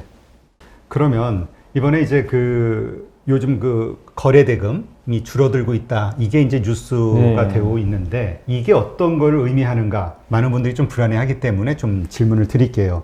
지금 뭐 25%가량 전월 대비 네. 거래 대금이 줄었다. 20조 아래다. 이런 얘기가 있는데 어떻게 보세요? 일단 근데 이제 저는 이제 1월 달은 너무나 제가 생각해도 좀 비이성적일 정도로 좀 진짜 과열이었어요. 평균 거래대금이 정말 볼 수 없었던 수치들이 막 찍혔고, 이게 뭐 지금 이제 일평균 거래대금 사실 20조도 이게 적은 것도 아니거든요, 솔직히. 예전에 비하면, 작년에 이게, 비하면. 이게 결코 적은 게 아닙니다, 여러분들. 근데 이제 하도 1월 달에 너무 많이, 12월, 1월에 너무 많이 나오다 보니까 이게 상대적으로 좀 초라해 보여서 그렇지 절대 적은 건 아니고, 그리고 언제까지 과열로 우리가 갈 수는 없잖아요. 주식시장이라는 건 우리가 먼 항해를 떠나는 거랑 좀 똑같은데 먼 여정을 가는 거거든요. 그 목표하는 이제 우리가 구간이 있을 텐데 그 구간에서 제가 이제 고속도로 비율을 항상 많이 드려요. 그러니까 뭐 저도 이제 이번에 연휴에 한번 놀러 갔다 와서 고속도로를 이제 타고 갔는데 차도 좀 많긴 많았지만 중간에 우리가 어느 목적지까지 뭐 예를 들면 대전까지 간다고 쳤을 때 중간에 뭐 죽전 휴게소 같은데 한번 쉬잖아요. 그럼 왜 쉬는 거죠, 우리가? 거기서 쉴 때 한번 충전하잖아요. 운전도 그렇지. 더 운전이라는 거는 사실 또 주의를 해야 되는 거기 때문에 이 주식시장도 마찬가지입니다. 대전까지 간다고 생각했을 때 중간중간 충전을 한 번씩은 해줘야 됩니다. 근데 대전까지 가는데 계속 과열로 그냥 뭐 하루 거래되면 막 몇십 조씩 터져가지고 그렇게 되면요, 나중에 무슨 일이 발생하면 대전까지 갈 수는 있어요. 나중에 몇 년간 방전돼요. 이 주식시장 자체가 그냥 힘을 다 써가지고 방전돼가지고 오히려 진짜 나중에 장기적으로 너무 안 좋은 효과가 발생해요. 그렇기 때문에 저는 오히려 이런 거래대금이 줄어든 지금 2월 달의 조정은 너무나 다행스럽다. 이런 기간 조정을 겪고 나야 또 한 번의 주가 레벨업이 나오는 거지. 언제까지 뭐 거래대금 막 30조, 40조, 50조 이렇게 나와서는 그거는, 그리고 이 사람들이 요즘에 이제 그 연기금이 매도를 하지만 개인들도 주구장창 살 수는 없어요. 어떻게 뭐 하루에 뭐 1조씩 계속 사겠어요. 약간 식히는 과정이 분명히 필요하거든요. 그래서 지금의 거래대금 감소는 과열을 시킨다는 지금의 구간으로 딱 봤을 때는 너무나 바람직하다. 거래대금이 감소한다는 건 상당히 좋은 거고. 근데 저는 그러니까 역으로 이런 것도 한번 좀 말씀드리고 싶어요. 지금 증시가 1월 한 중순부터 꺾였잖아요. 2월 초까지. 만약에요, 거래대금이 계속 1월 그 한참 나오는 구간에서 막 거래대금이 30조, 40조, 50조 나오는데 증시가 꺾였다고 생각해 보세요. 그거는 정말 무서운 일이죠. 무서운 일입니다. 이 고점에서 대량 거래가 터지는데 자꾸 증시가 부러진다. 누군가 물량을 넘긴다는 얘기야, 어마어마하게. 근데 거래대금이 줄면서 건전한 지금 조정을 받고 있거든요. 그래서 이걸 부정적으로 보지 마시고 하나의 에너지 충전 과정이다. 이렇게 좀 보실 필요가 있는 것 같아요, 지금. 그러한 심리가 자꾸 생기는 데에는 이 투자하시는 분들이 네. 너무 이 단기적으로 시장을 바라보는 게 아닌가. 맞아요. 단기 투자. 네. 그러니까 매일 올라야 되는 거야. 네. 빨리 그래서 팔고 또 다른 거 네. 사야 되고. 예. 그러니까 이게 주식시장, 아까도 말씀드렸지만 주식시장을 단기로 하셔서 잘하신 분도 계세요. 그런 걸 이제 우리가 트레이더라고 하는데, 그거에 맞는 분도 계세요. 나는 트레이더를 너무 잘해. 그런 분은 트레이더 하시면 돼요, 진짜. 그게 각각의 투자하신 분들마다 성향도 너무나 다르고 다 다르거든요. 근데 거기에 대해서 너는 잘했다, 너는 잘못됐다, 야 트레이더는 잘못됐어, 가치 투자가 무조건 정답이야, 이것도 말도 안 돼요. 근데 대부분의 이제 처음 들어오시는 이제 주린이 분들은 트레이더를 할 수가 없어요. 경험 자체가 안 돼 있는데 어떻게 트레이더를 해요? 매일 사고 팔아서 5% 먹고, 그거 쉽지 않습니다. 그거는 적어도 한 몇 년의 경험이 쌓이셔야 돼요. 그래서 나도 누가 옆에서 뭐 하루에 막 단타 쳐가지고 3, 4% 꾸준히 먹는데 나도 할 수 있겠지. 진짜 그건 착각입니다. 그렇게 생각하지 마시고 어느 정도의 내가 레벨업 될 때까지는 정석대로 저는 하는 게 맞다고 생각합니다. 근데 그 중에 제일 좋고 가장 쉬운 게 진짜 가치 투자예요. 가치 투자라는 게 싼 기업을 그냥 가치가 없는, 그러니까 너무 저평가된 걸 사가지고 가치 투자라는 게 아니라, 제가 말씀드린 가치 투자는 한마디로 그 성장하는 기업 있잖아요. 누가 봐도 성장하는 기업을 아까 말씀드린 대로 뭔가 이벤트에서 흔들릴 때 좀 저렴한 가격에 사셔가지고 장기로 그냥 끌고 가는 겁니다. 장기로 끌고 갈 때 너무 고민할 필요 없어요. 매일매일 보면 진짜 막 짜증나요. 오늘 SK이노베이션이 아까 아침에 마이너스 9% 빠졌는데 내가 주주 입장에서는 당연히 짜증납니다. 근데 그런 상태로 우리가 이 단기 트레이딩 했을 때는 당연히 매도에 손이 나가요. 그렇죠. 근데 큰 흐름을 보는 거예요. 이노베이션 이거 LG랑 합의할 것 같고, 미국의 그 조지아 주지사도 자꾸 저런 얘기 하는 것 같고, 미국 입장에서 또 생각해 보는 거죠. 조지아 공장이 날아간다. 엄청난 실업자가. 피해거든요. 이거 그러니까 미국 입장에서도 물론 판결은 그렇게 나왔지만 SK랑 LG가 합의하도록 분명히 물밑에선 조율을 할 가능성이 굉장히 높아요. 그렇죠. 지금 이런 이벤트는. 궁금한 것도 모르는 것도 많은 주린이 여러분, 생각보다 쉬운 주식 투자 저와 함께 해보시겠습니까? 이베스트 마이넷에서 프라임 서비스를 신청하시면 온라인 방송으로 저희 연불리와 함께 하실 수 있습니다. 그리고 카카오톡 채팅방에서 실시간 종목 상담도 받으실 수 있습니다. 프라임 서비스를 신청하시려면 이베스트 마이넷 어플 설치 후 다이렉트 계좌 개설 메뉴에서 계좌 개설을 진행해 주세요. 다이렉트 지점 선택은 필수입니다. 이벤트 코드란에 연불리까지 입력해 주시면 감사하겠습니다. 궁금하신 사항은 02-3779-8880으로 연락 주세요. 제가 여러분의 성공 투자를 끝까지 응원해 드리겠습니다.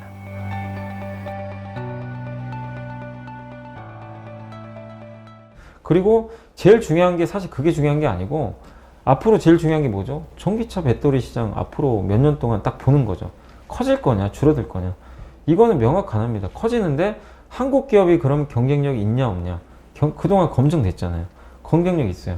그럼 장기로 보면 어려울 게 없어요.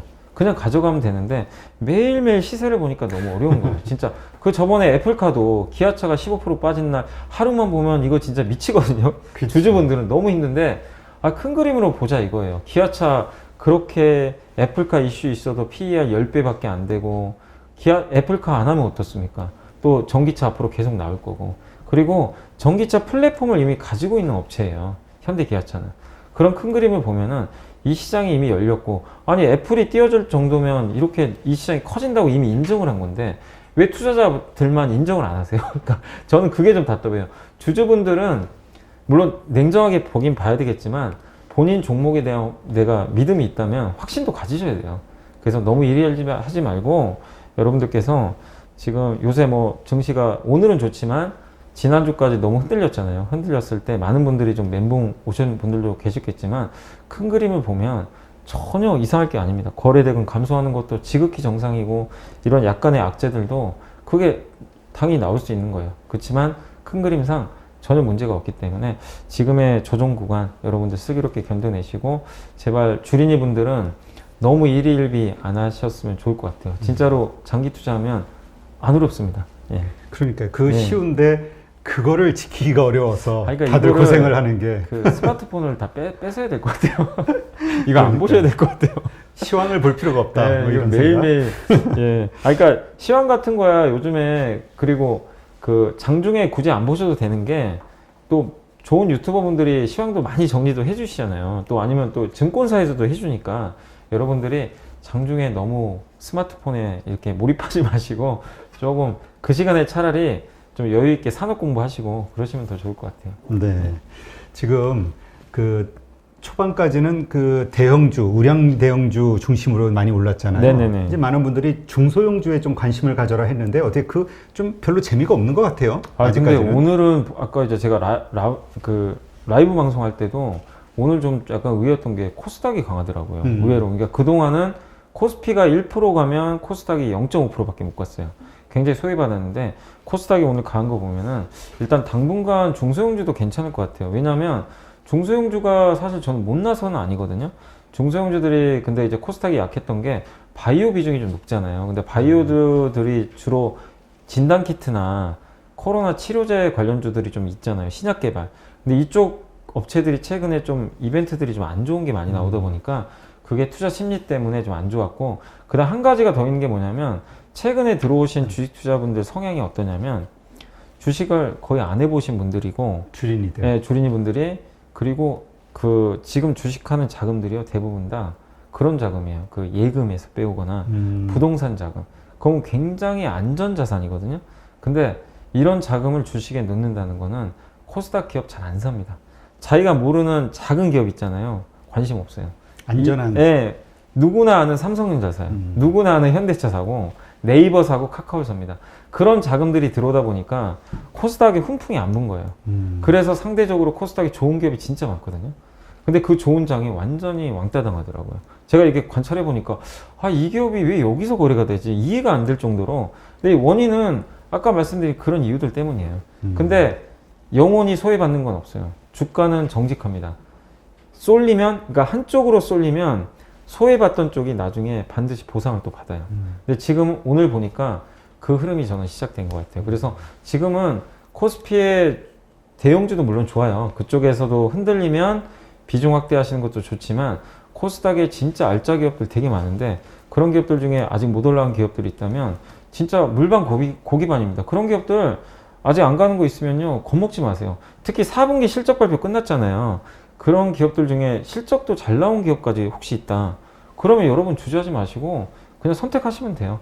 다만 어려운 건 안 가니까 이제 짜증나서 그런 건데 일일비 하지 마세요. 그런 기업들 몇 달, 뭐 1년 이상 본다고 투자하시면 여러분들 분명히 지금 장에서 분명히 좋은 수익을 거둘 수 있는 그런 저는 기회가 생겼다라고 보고 있기 때문에 코스닥도 한번 좀 지금은 한번 눈을 좀 돌려보시면서 대응해 보시면 좀 좋을 것 같아요. 네. 그 다음에 이제 또 많은 분들이 5월 2일 날인가요? 5월 며칠이죠? 5월 3일 날 아마 재개될 거예요. 공매도 재개 문제 네. 때문에 지금 어떤 분은 지금 이렇게 시장이 좀 지지부진했던 게 지난주에 이게 공매도 이슈를 반영하는 거 아니냐 이런 얘기 하시는 분도 있었거든요. 그 실제로 그것도 맞는 얘기라고 저는 생각합니다. 공교롭게 금융위에서 결정이 난 날 코스피도 많이 빠졌어요. 코스피도 흔들리고 코스닥도 시총 상위주들이 많이 흔들리더라고요. 근데 공매도가 재개되면 당연히 부정적이죠. 왜냐하면 일부 중소형주들, 그러니까 종목수로는 대부분의 종목이 해당이 안 돼요. 근데 전체 우리나라 코스피 상장 기업이 코스닥과 합쳐서 2,200개, 300개 정도 되거든요. 근데 그 중에 350개만 공매도가 허용되잖아요. 그렇게 따지면 나머지 뭐 한 1,800개 정도는 공매도가 안 하는 거니까 이거 괜찮은 거 아니냐 이렇게 볼 수 있는데 공매도 거래 금액의 거래 대금 있죠. 그동안 과거 데이터를 보면 거래 대금의 90% 이상이 이 350개 종목이 집중돼 있어요. 그러니까 나머지 종목들은 거의 공매도가 별로 없어요. 그렇다는 얘기는 사실상 이 공매도가 재개되면 거래 대금 기준으로 했을 때는 웬만한 이제 예전 수치대로 공매도 거래 대금이 나올 가능성이 높다는 얘기니까 상당히 좀 부정적일 수밖에 없죠. 그리고 시가총액 상위 종목에 대해서 공매도가 나와서 이 기업들이 주가 하락하면 지수가 빠져버리잖아요. 그럼 다른 기업들한테도 당연히 부정적으로 작용할 수 있기 때문에 상당히 좀 불편한 이슈입니다. 그리고 당연히 코스닥은 더 취약할 수밖에 없죠. 수급 구조가. 그래서 영향이 더 클 수밖에 없는데 다만 이제 대표님 말씀대로 이런 이벤트를 지금 이제 누구나 알고 있고 이미 선조정을 또 일부 받았어요. 그래서 저는 5월 3일로 이제 다가올수록 물론 사람들이 좀 불안해가지고 이거 공매도 또 어떡하지? 그럴 수는 있겠지만 주가라는 건 이미 좀 미리 좀 저는 뭐 지금 벌써 1월 말부터 거기에 대한 이제 컨센서스가 형성되면서 어느 정도 좀 조정을 받았다고 생각하기 때문에 너무 걱정하지 마시고 그리고 공매도라는 게 주가 상승을 무조건 방해하진 않아요. 갈 기업은 무조건 갑니다. 공매도가 아무리 테슬라 보셨잖아요. 테슬라 주가 10배 가는데 공매도 세력이 파산났죠. 네, 파산될 정도로 그러니까 중요한 거는 공매도가 중요한 게 아니거든요. 내가 가지고 있는 기업이 이런 거죠. 문제 없고 성장하면 오히려 공매도가 근데 그게 많아요. 오히려 호재입니다. 왜냐하면 공매도 환매를 해야 되거든요. 그치. 공매도가 실패한 거예요. 그럼 더 사줘야 돼요. 그러니까 그 공매도의 초기 공격만 잘 막아내면 예, 이번에 맞아요. 게임스탑에서 맞아요. 나와 예. 그거를 이제 오른 가격에 그 주식 맞아요. 수만큼 사야 되니까. 근데 이제 게임스탑 같은 기업은 안 되겠죠. 물론. 그렇지, 그렇게는 그런 펀더멘탈이 안 좋은 기업은 당연히 이제 다시 돌아오지만 펀더멘탈이 너무 좋고 문제 없는데 공매도 세력들의 어떤 그런 일시적인 물량 때문에 주가가 급락할 수도 있어요. 근데 그거는 저는 오히려 즐길 필요가 있다고 생각해요. 오히려 더 진입할 수 있는 기회고 그래서 여러분들한테 더 주문하고 싶은 거는 공매도가 재개되면은 이제 공매도 수량들이 계속 매일매일 우리가 알 수가 있잖아요. 네. 그럼 사람들이 되게 불안해져요. 이 기업 뭐 문제 있나? 내가 가지고 있는 내가 모르는 악재 있나? 그래서 앞으로 더 필요한 게 정말 이제 공부를 더 하셔야 돼요. 내가 가지고 있는 기업, 산업에 대해서 더더욱 공부하시고 그리고 더더욱 확신하느냐 아니냐 이거를 잘 구분을 하셔야 됩니다. 내가 이 기업에 대해서 공부를 해봤더니 공매도 나오는 건 알겠어. 근데 아무리 생각해도 문제 없거든? 그럼 버티세요. 그거 전혀 이상 없습니다. 여러분의 확신이 맞을 수도 있는 거기 때문에 그리고 나중에 그 공매도가 끝났을 때는 오히려 더 드라마틱한 주가 상승이 나올 수 있는데 근데 주의해야 될 거는 과대포장된 기업들 있잖아요. 어떤 테마가 붙었거나 누가 생각해도 성장이 꺾인 산업이 있어요. 근데 주가가 과대포장된 기업들이 있어요. 그런 기업들은 공매도에 당연한 타겟이 돼서 장기적으로 주가가 내리막길을 거릴 가능성이 그러니까 10이 빠질 게 30 빠질 수도 있는 거예요. 그런 기업들은 옥석이 가려지겠죠. 그래서 공매도가 재개되면 어느 분이 그 얘기 하더라고요. 그러니까 예전 공매도를 표현한 게 아니라 올해 시장에 대해서 어느 분이 작년에는 이제 수능 시험으로 따지면은 그냥 물수능이었대요. 물수능. 근데 올해는 불수능. 그러니까 무슨 얘기냐, 공매도가 만약에 재개되면 불수능이 시작될 수 있어요. 진짜로. 내가 정말 공부를 잘해서 잘 선택해서 좋은 성장을 보여주는 기업들은 정말 오히려 엄청난 주가 상승이 나올 수 있지만, 그냥 어설프게 알고 어설프게 투자하면 공매도 때문에 굉장히 곤욕을 치를 수도 있는 그런 흐름이 나올 수 있기 때문에, 저는 증시 자체보다는 각 그 350개 되는 기업들에 대한 더욱 면밀한 좀 투자가 좀 필요하다. 그러니까 잘 분석할 필요가 있다. 이렇게 공부를 좀 말씀드릴게요. 열심히 더 하자. 예, 그래서 너무 증시는 걱정 안 하셨으면 좋을 것 같아요. 그 전에 그 헤지펀드, 미국 헤지펀드에서 일하는 친구 애널리스트가 네. 펀드 매니저가 한번 출연을 했었는데 네. 주특기가 공매도래요. 공매도 하는 전략을 봤더니 네. 약점이 있는 회사를 찾는다고 네, 하더라고요. 맞아요. 그래서 공매도 전략은 약점이 있는 회사들 가운데서 그걸 자꾸 부각시키면서 네.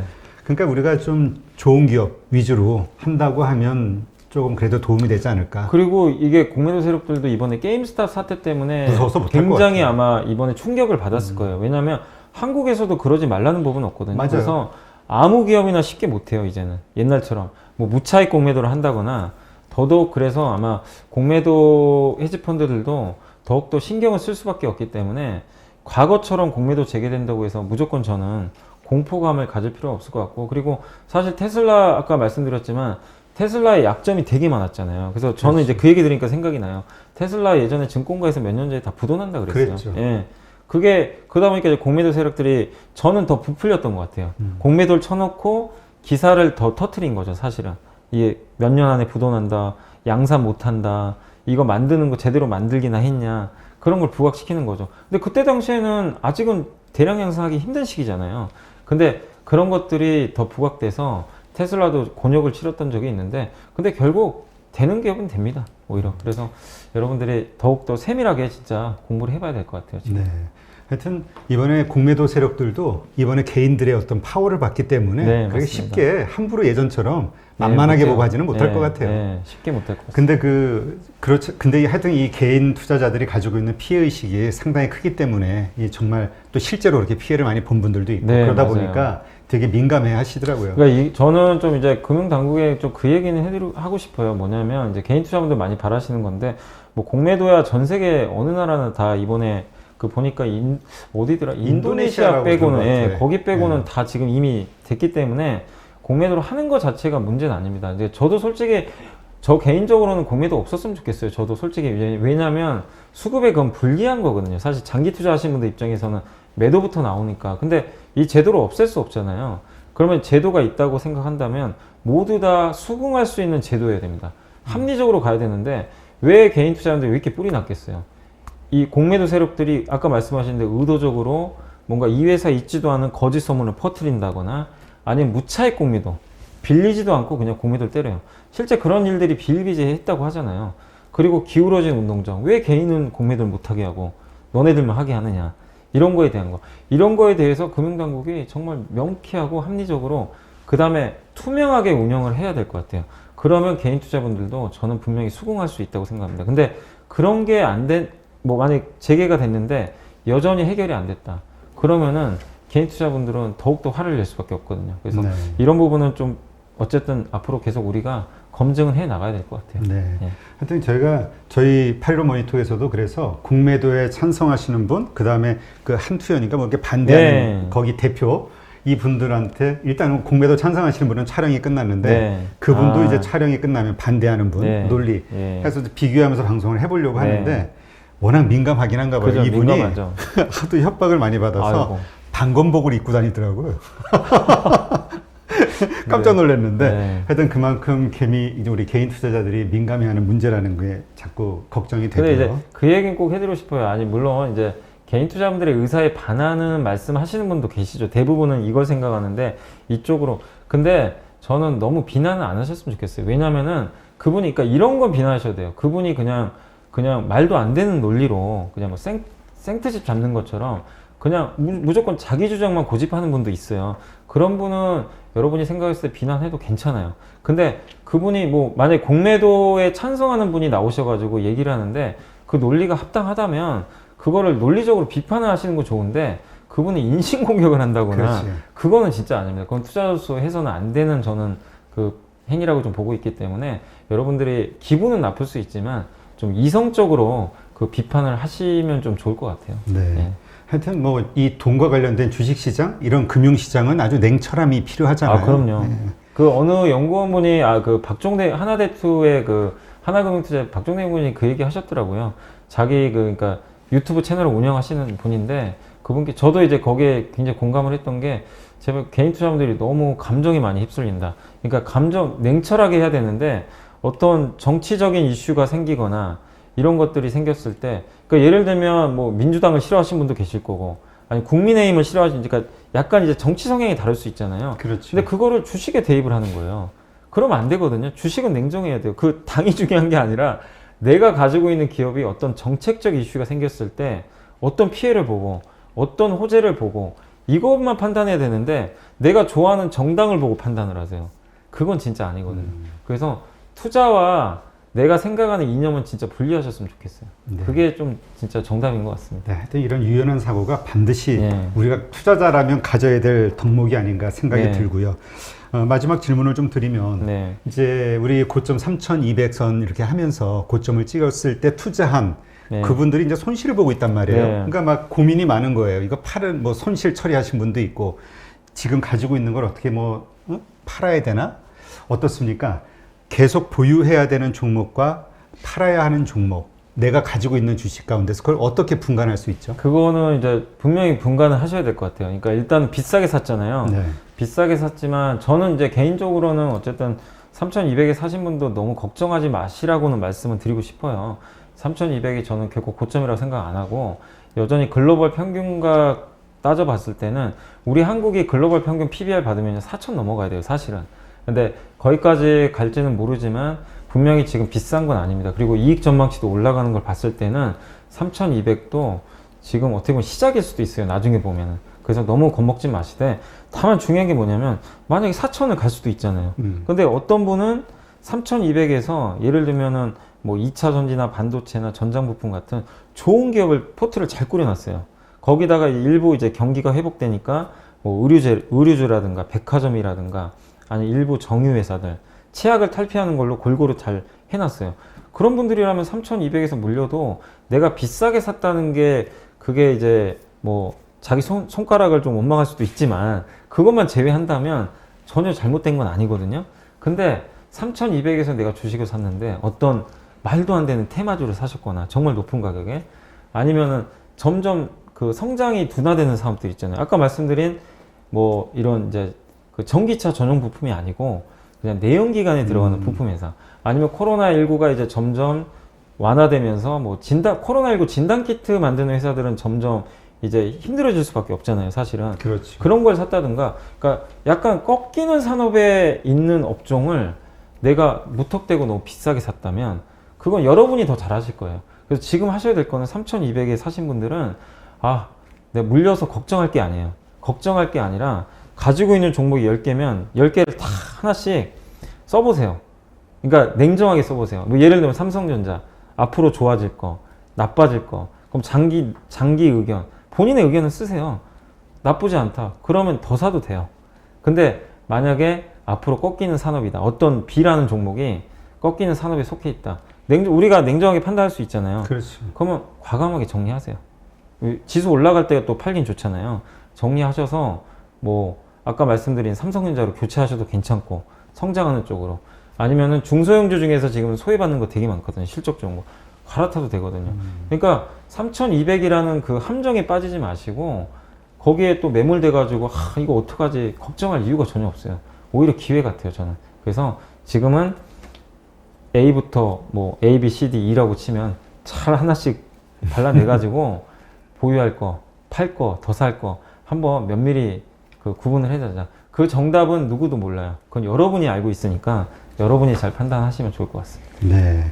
하여튼 그 투자를 한다고 하면 다른 누군가를 의지하기보다는 본인이 알고 자기 네, 스스로가 맞습니다. 결정할 네. 수 있는 어떤 그런 지식, 판단력 이런 네. 것들이 좀 필요하겠죠. 네. 네.